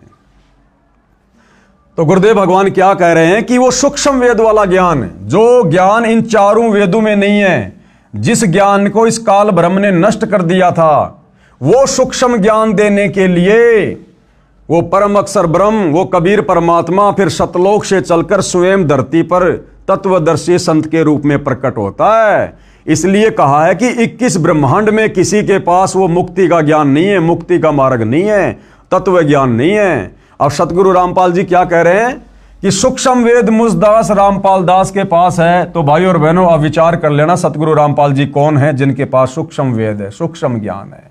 ये स्वयं परम अक्षर ब्रह्म है, जिसमें लिखा है कि परम अक्षर ब्रह्म यानी सत्य पुरुष ने यह तत्व ज्ञान, सूक्ष्म वेद, गीता ज्ञान दाता, क्षर पुरुष, इस काल को क्षर पुरुष भी कहते हैं। क्षर का मतलब होता है नासवान, जिसकी जन्म और मृत्यु होती है। क्षर पुरुष यानी क्षर ब्रह्म, जिसे काल ब्रह्म भी कहा जाता है, इसके अंतःकरण में, इसकी आत्मा में भेजा था, ईमेल किया था, उसने अपने श्वासों द्वारा बाहर निकाल कर पढ़ा। इसने देखा कि इसमें परम अक्षर ब्रह्म का ज्ञान है, यानी सतलोक का ज्ञान है, इसमें तो पूर्ण परमात्मा का भी ज्ञान है, वहां का सुख तथा यहां काल लोक का दुख लिखा है। इसने विचार किया कि यदि मेरे 21 ब्रह्मांडों में रहने वाले प्राणियों को सत्यलोक के सुख का तथा उसमें जाने वाली भक्ति का पता चला तो सब भाग जाएंगे, मेरी सुधा यानी भूख कैसे शांत होगी। इस डर से इसने वह ज्ञान सूक्ष्म वेद से निकाल दिया और शेष ज्ञान समुद्र में छुपा दिया, जो आगे चलकर इसके बड़े पुत्र ब्रह्मा को प्राप्त हुआ। सूक्ष्म वेद के अनुसार सागर मंथन के समय 4 वेद निकाले, वे ब्रह्मा जी ने पढ़े। फिर यही वेद ज्ञान काल ब्रह्म ने ब्रह्मा का रूप धारण करके सूर्य देव को बताया। सूर्य देव कौन? ये आग का गोला नहीं, इस आग के गोले सूर्य के ऊपर जिस देव का कंट्रोल है, आधिपत्य है, वो सूर्य देव जो मनुष्य रूप में है, देव रूप में है। जिस प्रकार भाइयों और बहनों परिवहन मंत्री होता है, तो परिवहन मंत्री कोई परिवहन का साधन थोड़ी होता है, कोई बस थोड़ी होती है, कोई ट्रक थोड़ी होता है। परिवहन मंत्री मतलब वो एक व्यक्ति है, इंसान है, जो परिवहन के साधनों पर कंट्रोल रखता है। इसी प्रकार सूर्य देव एक देवता अलग है, और ये जो सूर्य है, आग का गोला, ये एक अलग है। फिर यही वेद ज्ञान काल ब्रह्म ने ब्रह्मा का रूप धारण करके सूर्य देव को बताया। सूर्य ने अपने पुत्र ऋषि स्वयंभू मनु को चारों वेदों वाला ज्ञान बताया। वह सतयुग का समय था। फिर इस काल ब्रह्म ने ब्रह्मा रूप धारण करके सूर्य ऋषि को बताया। गीता अनुसार गीता ज्ञान देने वाले काल ब्रह्म ने वेद ज्ञान सूर्य से कहा। सूर्य ने अपने पुत्र मनु को बताया। मनु ने अपने पुत्र इक्ष्वाकु को बताया। फिर कुछ राज ऋषियों ने सुना। 4 युग, सतयुग जो 17,28,000 वर्ष का है, त्रेता युग जो 12,96,000 वर्ष का समय है, द्वापर युग जो 8,64,000 वर्ष का समय है, और कलयुग जो 4,32,000 वर्ष का समय है। विशेष इससे दास ये सिद्ध करना चाहता है कि जिस समय श्रीमद् भगवत गीता का ज्ञान अर्जुन को बताया, उस समय सतयुग त्रेता युग पूरे जा चुके थे। यानी भाइयों और बहनों, जिस समय इस काल ब्रह्म ने महाभारत के युद्ध में, कुरुक्षेत्र के मैदान में ये गीता जी का ज्ञान बोला था, उससे पहले तो सतयुग 39 लाख वर्ष बीत चुका था। और ये ज्ञान भाइयों और बहनों सतयुग में 1 लाख वर्ष के बाद धीरे धीरे नष्ट होना शुरू हो गया था ये वेद ज्ञान। अब ये बीच में कितना गैप हो गया, लगभग 38 लाख वर्ष तक दुनिया वेदों के अनुसार नहीं बल्कि मनमाना आचरण करती हुई आ रही है। और अब सतगुरु रामपाल जी उसी वेद ज्ञान को, इसी गीता जी के ज्ञान को जब यथार्थ रूप में समाज में उतार रहे हैं, तो लोगों को स्वीकार करने में बड़ी दिक्कत आ रही है, क्योंकि लोग लोक वेद पर ज्यादा आधारित हो गए, कहीं सुनी बातों पर ज्यादा विश्वास करने लग गए, और कहते हैं कि संत रामपाल जी को क्या पता, ये तो कल आए हैं, ये हमारे बड़े बड़े साधु संत महात्मा ऋषि आचार्य शंकराचार्य जैसे चले गए, क्या उनको ज्ञान नहीं था? तो भाइयों और बहनों, किसको कितना ज्ञान था, ये सारी बातें आप जी इन वीडियो में देख रहे हैं। इस पवित्र पुस्तक हिंदू साहिबान नहीं समझे गीता वेद पुराण अपनी आंखों से देख रहे हैं। तो वर्तमान में सतगुरु रामपाल जी को, जो कि ये वेद ज्ञान, ये गीता ज्ञान, ये प्राय लुप्त हो चुका है। लोग शास्त्र विरुद्ध साधना को सत्य मानकर उस पर आरूढ़ हो चुके हैं। अब आम समाज में इस सत्य ज्ञान को उतारने में थोड़ी कठिनाई आ रही है, लेकिन भाइयों और बहनों, ये कलयुग की बिचली पीढ़ी है। सभी को परमात्मा ने अक्षर ज्ञान युक्त कर दिया है, सभी को शिक्षित कर दिया है, सभी सदग्रंथों का अनेक भाषाओं में ट्रांसलेट करवा दिया गया है। बुद्धिमान समाज है और अवश्य इस सच्चाई को स्वीकार करेगा, भले ही थोड़ा समय लगे। इससे दास ये सिद्ध करना चाहता है कि जिस समय श्रीमद् भगवत गीता का ज्ञान अर्जुन को बताया, यानी लगभग 5,500 वर्ष पहले द्वापर में, उस समय सतयुग त्रेतायुग पूरे जा चुके थे तथा द्वापर युग मात्र 100 वर्ष शेष था। वेद ज्ञान काल ब्रह्म ने सूर्य देव को दिया। सूर्य ने अपने पुत्र वैश्वत मनु जी को सतयुग के प्रारंभ में दिया। उस समय पुराणों की रचना नहीं हुई थी, केवल वेदों के ज्ञान के आधार से ऋषिजन साधना करते थे, जिसका प्रमाण गीता अध्याय 17 श्लोक 23 में भी है। कहा है कि सच्चिदानंद घन ब्रह्म के सुमरण का ओम तत्सत 3 मंत्र का जाप है, जो 3 प्रकार से किया जाता है। सृष्टि की आदि में यानी सतयुग की शुरुआत में ब्राह्मण यानी विद्वान भगतजन इसी ज्ञान के अनुसार यज्ञ आदि अनुष्ठान किया करते थे। कृपया ध्यान दें, गीता का ज्ञान वेद ज्ञान से सतयुग के शुरू में ब्रह्मा व मनु को मिला था। उससे 38,87,900 वर्ष पश्चात कहा गया है। यानी भाइयों और बहनों, जो वेद ज्ञान सतयुग की शुरुआत में भगत जन उस वेद ज्ञान के अनुसार भक्ति किया करते थे, वो वेद ज्ञान फिर सतयुग के बाद यानी 38,87,900 साल के बाद अब महाभारत के युद्ध में, कुरुक्षेत्र के मैदान में फिर से गीता जी के रूप में बोला गया। इतने वर्षों के बाद उसे 38,87,900 वर्ष पश्चात कहा गया है, जो लगभग 1,00,000 वर्ष तक यथारूप में रहा सतयुग की शुरुआत में। उसके पश्चात मनमाना आचरण प्रारंभ हो गया था। प्रमाण आगे बताया है। यह भी याद रखें कि गीता अध्याय 4 श्लोक 1 और 2 में गीता ज्ञानदाता ने यानी काल ब्रह्म ने कहा है कि हे अर्जुन, ये अविनाशी योग यानी यह है अविनाशी भक्ति जो जीव को भी अविनाशी बना दे, शाश्वत स्थान सतलोक में बैठा दे। यह अविनाशी योग यानी यथार्थ भक्ति की जानकारी वाला ज्ञान अर्थात वेद ज्ञान मैंने सूर्य से कहा था सतयुग में। सूर्य ने अपने पुत्र मनु से कहा सतयुग में। मनु ने अपने पुत्र इक्ष्वाकु राजा से कहा सतयुग में। उसके बाद ये ज्ञान राज ऋषियों ने परंपरा से जाना, यानी फिर इसमें मिलावट होती चली गई, किंतु बाद में वह योग यानी भक्ति का ज्ञान नष्ट यानी नष्ट हो गया था। यानी ये तत्व ज्ञान, ये वास्तविक वेद वाला ज्ञान है। सतयुग में केवल शुरुआत में 1,00,000 वर्ष तक ठीक ठाक चला। उसके बाद इस ज्ञान में मिलावट होनी शुरू हो गई, इस भक्ति में मिलावट होनी शुरू हो गई। और उस वेद ज्ञान को जो सतयुग में शुरुआत में 1,00,000 वर्ष तक सही चला था, फिर उस ज्ञान को दोबारा से गीता ज्ञान के रूप में द्वापर युग के लास्ट में बोला गया काल ब्रह्म के द्वारा। यानी 38,87,900 साल बाद वही वास्तविक वेद ज्ञान दोबारा महाभारत के युद्ध में कुरुक्षेत्र के मैदान में बोला गया। इस बीच भाई और बहनों 38,00,000 वर्ष तक ये दुनिया शास्त्र विरुद्ध साधना करती आ रही है, वेद ज्ञान के विरुद्ध साधना करती हुई आ रही है। और अब इस ज्ञान को, इस गीता वाले ज्ञान को भी काल प्रेरणा से नकली संतों ने, महर्षियों ने, शंकराचार्यों ने उलझ पुलझ कर दिया है।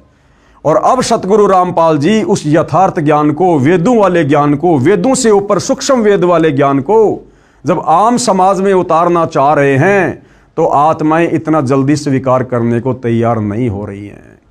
क्योंकि हमारे साधु संत महात्माओं ने, हमारे धर्मगुरुओं ने हमारे हृदय में लाखों वर्षों से झूठ बोल बोल कर, शास्त्र विरुद्ध ज्ञान दे देकर अज्ञान ठोक दिया। अज्ञान, अब इस अज्ञान को निकालने में भाई और बहनों परमात्मा को थोड़ा समय लग रहा है, लेकिन ये उनके द्वारा निर्धारित किया गया भक्ति का ठीक समय है। कलयुग की बिचली पीढ़ी है। परमेश्वर ने सारे साधन हमें दे दिए और अब ये ज्ञान आत्माएं समझेंगी, पूरा विश्व समझेगा। आने वाले समय में पूरा विश्व सतगुरु रामपाल जी की ही शत भक्ति करेगा, इन्हीं की शरण को अपनाएगा। अन्यथा लोग बहुत ज्यादा दुखी हो जाएंगे, परेशान हो जाएंगे और अंत में दुखी होकर सतगुरु रामपाल जी की शरण में आने के अलावा दूसरा कोई ऑप्शन पृथ्वी पर किसी के पास नहीं रहेगा। लेकिन जो ज्ञान को आधार बनाकर समय रहते ज्ञान को स्वीकार कर लेंगे तो अच्छा है। अन्यथा भाई और बहनों, आप युग परिवर्तन के दौर में जी रहे हैं। 2028 फिक्स है, तबाही मचेगी। कहीं प्राकृतिक आपदाएं, कभी सूखा पड़ेगा, अति वर्षा होगी, अतिवृष्टि होगी, अनावृष्टि होगी, कहीं भूकंप आएगा, कहीं बीमारियां आएंगी, कहीं युद्ध होगा, कहीं गृह युद्ध होगा। तो अंत में यदि सुरक्षा चाहिए तो सतगुरु रामपाल जी की शरण ही एकमात्र विकल्प है। और इस अनुसार जो शास्त्र विधि अनुसार ज्ञान सतगुरु रामपाल जी बता रहे हैं, भक्ति दे रहे हैं, इस शास्त्र विधि अनुसार इस ज्ञान को, इस भक्ति को, इस योग को हमने अंत में अपनाना पड़ेगा। दूसरा कोई तरीका सुख प्राप्ति का नहीं है।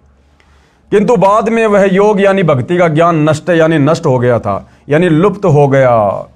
इससे स्पष्ट होता है कि सतयुग में लगभग 1,00,000 वर्ष तक जो वर्तमान में गीता ज्ञान है, वेद ज्ञान के आधार से साधना की जाती रही। उसके पश्चात मनमाना आचरण शुरू हो गया था, क्योंकि राजा इक्ष्वाकु का परपौत्र नाभि राज हुआ, जो कि अयोध्या का राजा था, तथा अंतिम कुलकर यानी कुल की मर्यादा का पालन करने वाला अर्थात वेद ज्ञान अनुसार साधक था। यानी सतयुग की शुरुआत में अयोध्या का राजा नाभिराज, जिसने लगभग 1 लाख वर्ष तक अयोध्या में राज किया, तो नाभिराज तक तो भाई और बहनों ये वेद ज्ञान था, वेद ज्ञान अनुसार भक्ति होती थी। नाभिराज के बाद में अयोध्या की गद्दी पर बैठा उसका बेटा ऋषभदेव। ऋषभदेव जैन धर्म के लोग जिसे अपना प्रथम तीर्थकर मानते हैं, जैन धर्म का उत्पत्ति कर्ता मानते हैं। तो नाभिराज के बाद सतयुग में अयोध्या का राजा बना ऋषभदेव, और उस ऋषभदेव ने भाई और बहनों फिर मनमाना आचरण करना शुरू कर दिया था। उसने फिर भूखा रहकर साधना करना, व्रत करना, मुंह में पत्थर लेकर साधना करना, नंगा रहकर जंगल में जाकर साधना करना, उसने फिर इस वेद ज्ञान के विपरीत साधना शुरू कर दी थी। और उसी समय से यानी सतयुग 1 लाख वर्ष बीतने के बाद से लेकर वर्तमान समय तक, जब तक सतगुरु रामपाल जी ने सन 1994 से वापस ये यथार्थ सत भक्ति देनी शुरू नहीं की थी, तब तक भाई और बहनों ये दुनिया मनमाना आचरण करती हुई आ रही है। क्योंकि राजा इक्ष्वाकु का परपौत्र नाभिराज हुआ, जो अयोध्या का राजा था तथा अंतिम कुलकर यानी कुल की मर्यादा का पालन करने वाला अर्थात वेद ज्ञान अनुसार साधक था। उसके बाद नाभिराज का पुत्र राजा ऋषभदेव हुआ, जो जैन धर्म का प्रथम तीर्थकर हुआ, जिसने शास्त्र विधि त्याग कर मनमाना आचरण करके साधना की, भक्ति की। प्रश्न 6, अब किसी ने सवाल किया है पुराण कैसे बने, कि इन पुराणों की रचना कैसे हुई है। इन पुराणों की रचना भी भाई और बहनों मनमाने तरीके से हुई है, मनमाने तरीके से। पुराणों में भी यथार्थ भक्ति नहीं है। उत्तर कृपया ध्यान दें, यह वेद ज्ञान यानी जो गीता में बताया गया है सतयुग के प्रारंभ में यानी शुरुआत में, यानी लगभग 1 लाख वर्ष सतयुग बीत जाने के बाद ही समाप्त हो गया था। इसका प्रमाण कहां है? इसका प्रमाण है जैन संस्कृति कोश, यानी जैन समाजियों की एक पुस्तक है जैन संस्कृति कोश नामक पुस्तक, जिसके लेखक हैं प्रोफेसर भागचंद जैन भास्कर, सन्मति प्राच्य शोध संस्थान नागपुर कला एवं धर्म शोध संस्थान वाराणसी। इसके प्रकाशक हैं डॉक्टर प्रेम शंकर द्विवेदी। डॉक्टर भागचंद्र जैन भास्कर के पेज नंबर 176 पर लिखा है कि इक्ष्वाकु के वंश में राजा नाभिराज हुए, उनके पुत्र ऋषभदेव जी हुए जो अयोध्या के राजा थे। ऋषभदेव राज त्याग कर 1 वर्ष तक निराहार रहे, यानी भूखे रहे, व्रत किया। अब ये व्रत करना ना गीता में है ना वेद में है। तो ये राजा ऋषभदेव से पाखंड इस भक्ति में शुरू हो चुका था, मनमानी भक्ति इन्होंने करनी शुरू कर दी थी। यानी कुछ नहीं खाया, फिर जंगल में चले गए, 1000 वर्ष तक घोर तप किया। अब ये घोर तप करना ना गीता में लिखा है ना वेदों में। गीता जी तो मना कर रही है कि जो साधक तप करते हैं वो शरीर में विराजमान परमात्मा को और शरीर के कमल चक्रों में विराजमान देवताओं को भी दुखी करते हैं, वो तो राक्षस स्वभाव के जान, और उनको तो मैं घोर नरक में डालता हूं। अब बताओ, सतयुग में राजा ऋषभदेव ने उस समय यह तप करना शुरू कर दिया था, वेद विरुद्ध साधना। 1000 वर्ष तक घोर तप किया, जो जैन धर्म के प्रथम तीर्थकर हुए। इसके पश्चात धर्म देशना यानी नाम दीक्षा देने लगे, मनमुखी रूप से नाम देने लगे। और प्रथम नाम उपदेश उस ऋषभदेव ने अपने पुत्र यानी भरत के पुत्र मरीचि को दी। किसको दी? अपने पुत्र भरत के पुत्र मरीचि को दी। इसी मरीचि को वैदिक धर्म का प्रवर्तक माना जाता है। यही आत्मा आगे चलकर जैन धर्म का 24वां तीर्थकर महावीर जैन बना। अब बताओ, ऋषभदेव ने अपने पोते मारीचि को नाम दीक्षा दी और ऋषभदेव खुद वेद ज्ञान के विरुद्ध साधना करने लग गया था। तो जिसको वो नाम उपदेश देगा वो भी तो वही साधना करेगा वेद विरुद्ध। तो अपने पुत्र मारीचि को उसने प्रथम नाम दिया और वही मारीचि वाली आत्मा आगे चलकर लाखों वर्ष बाद जैन धर्म का 24वां तीर्थकर महावीर जैन हुआ। तो बताओ भाई और बहनों, जब सतयुग में जैन धर्म के प्रवर्तक ऋषभ देव ने ही वेद विरुद्ध साधना शुरू कर दी थी। जो जैन धर्म के 24वें तीर्थकर महावीर स्वामी के पास, महावीर जैन के पास भला वेद अनुसार साधना कहां से होगी? और जब आप पढ़ेंगे जैन समाज की पुस्तक आओ जैन धर्म को जाने, उसमें साफ साफ लिखा है कि महावीर जैन ने अपने जीवन काल में 363 पाखंड मत चलाए। यानी बहुत सारे पाखंड मत तो ऋषभ देव जी ने शुरू कर दिए थे, और फिर महावीर जैन ने भी कमी नहीं छोड़ी, 363 पाखंड मत चला के चला गया। नंगा रहना, मुंह पे पट्टी बांधना, प्याज लहसुन नहीं खाना, सूर्य अस्त होने से पहले भोजन कर लेना, दुनिया भर के पाखंड मत चला के निकल पड़ा। यही आत्मा आगे चलकर, कौन सी आत्मा? मारीची वाली आत्मा, जिसने ऋषभ देव से यानी अपने दादाजी से नाम उपदेश लिया था। यही आत्मा आगे चलकर जैन धर्म का 24वां तीर्थकर महावीर जैन बना। जिस साधना को श्री ऋषभ देव जी करते थे, वही साधना अपने प्रथम शिष्य मरीची को दी। आगे पढ़ोगे, मरीची यानी महावीर जैन की दुर्गति का प्रमाण।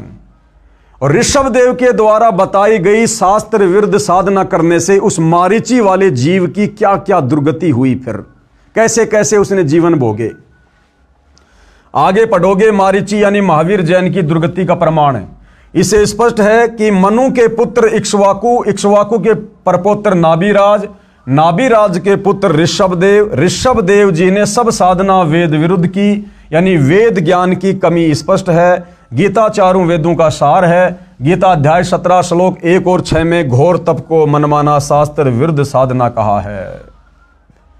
ऐसे व्यक्तियों को जो मन कल्पित घोर तप को तपते हैं, असुर यानी राक्षस स्वभाव के जान, उनको घोर नरक में डाला जाता है। फिर और नीची योनियों में, भूत पितर की, पशु पक्षियों की योनि में जाता है। कौन? जो व्यक्ति मनमाना आचरण करता है। और वर्तमान में पूरा का पूरा हिंदू समाज संत रामपाल जी के भक्तों को छोड़कर मनमाना आचरण कर रहा है। सब के सब नरक में जाने वाली साधना कर रहे हैं। गीता अध्याय 17 श्लोक 5, जो मनुष्य शास्त्र विधि से रहित केवल मनमाना, जो वेदों व गीता शास्त्रों में कहीं नहीं है, जैसे राधे राधे श्याम मिला दे, ओम नमो भागवते वासुदेवाय नमः, व्रत करना, तीर्थों पे जाना, मूर्ति बनाकर पूजना, मंदिरों में जाना, मस्जिदों में जाना, चर्चों में जाना, गुरुद्वारा बनाकर पूजा करना, तप करना, पैदल यात्रा करना, कावड़ लेके आना, ये वेदों में और गीता जी में कहीं नहीं है। ये मनमाना आचरण है, और ये मनमाना आचरण करने वाला अंत में नरक का भागी होता है, क्योंकि ये साधना वेद और गीता के विरुद्ध है। गीता अध्याय 17 श्लोक 5, जो मनुष्य शास्त्र विधि से रहित केवल मनमाना, जो वेदों व गीता शास्त्रों में नहीं कहा है, उस घोर तप को तपते हैं तथा दंभ और अहंकार से युक्त कामना, आसक्ति, बल के अभिमान से भी युक्त हैं। यानी अहंकार भी है, मान बढ़ाई भी है, दिखावा भी है। गीता अध्याय 17 श्लोक 6, शरीर रूप से स्थित भूत समुदाय को, शरीर में असंख्यों सूक्ष्म जीव हैं, उन प्राणियों को और अंतःकरण में स्थित मुझको दुखी करने वाले यानी अधिक कष्ट देने वाले हैं, उन अज्ञानियों को तू आसुर यानी राक्षस स्वभाव वाले जान। यानी जो व्यक्ति वेद और गीता विरुद्ध साधना करता है, जो व्यक्ति तत्वदर्शी संत की शरण में आकर शास्त्र अनुकूल सत भक्ति नहीं करता, भाई गीता ज्ञानदाता कह रहा है कि वो तो राक्षस स्वभाव को धारण किया हुआ मनुष्य में नीच व्यक्ति है, उसको तो मैं घोर नरक में डालूंगा। तो आज सतगुरु रामपाल जी के पंथ में उनके भक्तों को छोड़कर 99.99% हिंदू समाज, मुसलमान समाज, सिख समाज, ईसाई समाज, पूरे विश्व के प्राणी शास्त्र विरुद्ध, वेद विरुद्ध, गीता विरुद्ध मनमाना आचरण, मनमानी भक्ति कर रहे हैं। देख लेना भैया क्या बनेगी।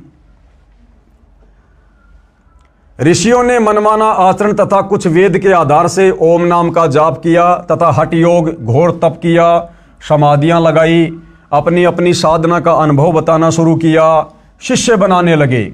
उनको जो ज्ञान ब्रह्मा जी से सुना था वह तथा कुछ अपना अनुभव हुआ, उसको मिलाकर पुराणों की रचना की। इस प्रकार से भाई और बहनों ये 18 पुराणों की रचना हुई है। ये वेद अनुसार साधना तो सतयुग की शुरुआत में नष्ट हो गई थी। उसके बाद में सुना सुनाया ज्ञान और मनमानी भक्ति आगे चलने लगी।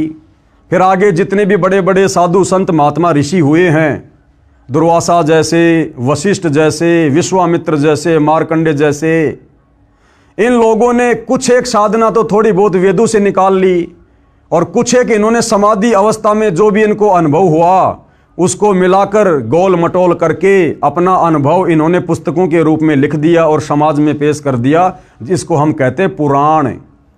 तो भाइयों और बहनों, इन 18 पुराणों में जो ज्ञान वेदों से मेल खाता है, जो ज्ञान गीता जी से मेल खाता है, वो तो सत्य है, वो हमें स्वीकार्य है। और इन 18 पुराणों का जो ज्ञान वेद और गीता के ज्ञान के विरुद्ध है, वो किसी काम का नहीं है, वो कूड़ा करकट है।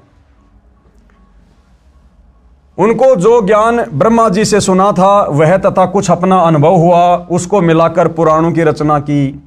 जो महाभारत युद्ध के बाद व्यास जी ने 4 वेदों 18 पुराणों वाला ज्ञान महाभारत ग्रंथ, जिसमें श्रीमद् भगवत गीता भी लिखी है, तथा श्रीमद् भगवत यानी सुधा सागर जो राजा परीक्षित को ऋषि सुखदेव ने 7 दिन कथा सुनाई थी, वह ज्ञान श्रीमद् भागवत नाम से जाना जाता है। इन सब को लिपिबद्ध किया किसने? वेद व्यास जी ने कागज पर लिखा, जो आज आपके कर कमलों में है। विशेष ऋषियों ने एक दूसरे से सुना ज्ञान बताया, जिससे पवित्र पुराणों की रचना हुई। इसका प्रमाण आप देखें व पढ़ेंगे इसी पुस्तक के पेज नंबर 192 पर आगे। पर जहां शिव महापुराण की विद्वेश्वर संहिता के अध्याय 12 श्लोक 1:54 की फोटोकॉपी लगी है, वक्ता ऋषि सुत जी हैं, जो व्यास ऋषि का शिष्य है। कहा है कि मैंने जैसा व्यास जी से सुना वैसा कहता हूं। इससे सिद्ध है कि पुराणों का ज्ञान लोकवेद है, यानी सुना सुनाया ज्ञान है। कहा सुना यानी दंत कथा है, जो वेद विरुद्ध है, जिसका मुक्ति से कोई लेना देना नहीं है। प्रश्न नंबर 7, वेद, गीता तथा 18 पुराणों का ज्ञान एक समान हुआ, क्योंकि ऋषियों ने भी वेदों को पढ़ा, फिर भक्ति की, अपना अनुभव बताया, जो पुराण कहे जाते हैं। तो इसका उत्तर गुरुदेव दे रहे हैं, वेदों व पुराणों का ज्ञान एक समान नहीं है। पुराणों में कुछ ज्ञान वेदों का है, शेष ऋषियों के घर का है, जो व्यर्थ है, बेकार है, उनका खुद का अपना अनुभव है। और भक्ति मार्ग में खुद का अनुभव नहीं चलता। उदाहरण दिया गुरुदेव ने, मार्कंडे पुराण का उदाहरण दे रहे हैं गुरुदेव। अध्याय रोचे ऋषि की उत्पत्ति कथा प्रश्न 250 पर कहा है कि एक रुचि ऋषि था, जो वेदों को पढ़ता था। उसने विचार किया कि मनुष्य जीवन मोक्ष प्राप्ति के लिए मिला है, कि भाई मानव जन्म दुर्लभ है, ये मिले न बारंबार, जैसे तरवर से पत्ता टूट गिरे फिर बहुर न लगता डार। ये मनुष्य जन्म पूर्ण परमात्मा हमें केवल मोक्ष प्राप्ति के लिए, शत भक्ति के लिए देता है, कि मानव जन्म पाए कर जो नहीं रटे हरि नाम, भाई जैसे कुआ जल बिना फिर बनवाया क्या काम। तो रोचे ऋषि को इस बात का ज्ञान था कि ये जो मनुष्य शरीर है, ये केवल पूर्ण परमात्मा की सच्चे तत्वदर्शी संत से सत भक्ति लेकर मोक्ष करवाने के लिए मिलता है, कि मनुष्य जीवन मोक्ष प्राप्ति के लिए मिला है। इसलिए उसने न विवाह करवाया, न आश्रम का निर्माण किया, वेदों को जैसा समझा उसी अनुसार साधना करता था। उसकी उम्र 40 वर्ष हो गई थी। एक दिन उस ऋषि के पितामह यानी दादा तथा पर पितामह यानी उसका परदादा तथा पर पितामह का पिता यानी 3 दादाजी, एक पिता आकाश में दिखाई दिए। उस रोचे ऋषि के पूर्वज जो मर चुके थे, दादा परदादा उसका दादा, एक दिन उसको आकाश में दिखाई दिए। उससे पहले वो रोचे ऋषि वेदों के अनुसार सत भक्ति कर रहा था, लेकिन उसके पूर्वजों ने जो भूत बने हुए थे, उन्होंने उसको वेद विरुद्ध साधना पर लगा दिया। तथा परपितामह का पिता यानी 3 दादाजी, एक पिता आकाश में दिखाई दिए। बोले, बेटा रुचि, तूने विवाह क्यों नहीं करवाया? हमारे श्राद्ध कर्म पिंडदान क्यों नहीं कराया? बेटा हम पितर बने हैं, हमारे कर्मकांड करो। क्योंकि रोचे ऋषि के दादा ने परदादा ने वेद विरुद्ध साधना की, मनमाना आचरण किया, और फिर वो भूत बन गए, प्रेत बन गए। पितर बन गए, कष्ट भोग रहे थे। तो वो सारे के सारे रोचे ऋषि को दिखाई दिए और उसको क्या कहा कि बेटा रुचि, तूने विवाह क्यों नहीं करवाया, हमारे श्राद्ध कर्मकांड पिंडदान क्यों नहीं कराए, जबकि वेदों में और गीता में ये पाखंड करने के लिए कोई आदेश नहीं है। बेटा हम पितर बने हैं, भाई सत भक्ति करते पितर क्यों बने, हमारे कर्मकांड करो। रुचि ऋषि बोला, हे पिता, हे पितामहे, वेद में कर्मकांड को अविद्या कहा है, यानी मूर्खों का कर्म बताया है वेदों में। श्राद्ध निकालना, पितर पूजना, यानी मूर्खों का कर्म बताया है, ये नहीं करना चाहिए। पितर बोले, बेटा ये सत्य है। वो पितर क्या कह रहे हैं कि बेटा रुचि, बिल्कुल वेदों में ऐसा ही लिखा है कि श्राद्ध नहीं निकालने चाहिए, ये पितर पूजा नहीं करनी चाहिए, कोई भी कर्म कांड नहीं करना चाहिए। पितर बोले, बेटा ये सत्य है कि वेदों में कर्मकांड यानी भूत पूजा, पितर पूजा, देव पूजा को अविद्या यानी मूर्खों की साधना कहा है। आप जिस मार्ग पर लगे हो, वो पूर्वज कहने लगे कि बेटा रुचि, आप जिस मार्ग पे लगे हो ना, जो वेदों के अनुसार साधना कर रहे हो, यह मोक्ष मार्ग है। बेटा हम बहुत दुखी हैं, हमारा कर्मकांड कर विवाह करवाओ। चारों पितर भी ऋषि थे, इन्होंने वेद विरुद्ध भक्ति की, जिस कारण से पितर योनि में कष्ट उठा रहे थे, अपना जीवन नष्ट किया, अपने बच्चों को सुमार्ग छुड़वाकर, यानी रोचे ऋषि जो वेदों के अनुसार साधना कर रहा था, सुमार्ग पर लगा हुआ था, उन पितरों ने अपने उस बच्चे का सुमार्ग छुड़वाकर कुमार्ग में धकेल दिया। उसको डरा के, धमका के, लोभ लालच दे के कि पितर तेरा ये भला कर देंगे, पितर तेरा ये कर देंगे। और गुरुदेव कहते हैं वो पितर खुद तो भूखे मर रहे हैं, बता रुचि ऋषि का भला क्या भला कर देंगे। लेकिन उस वेद अनुसार साधना पर लगे हुए रुचि ऋषि को भी उन पितरों ने भ्रमित कर दिया और वेद विरुद्ध साधना पर लगा दिया, कर्म कांड में लगा दिया। रुचि ऋषि ने विवाह करवाया, एक पुत्र हुआ, उसका रोचे नाम रखा।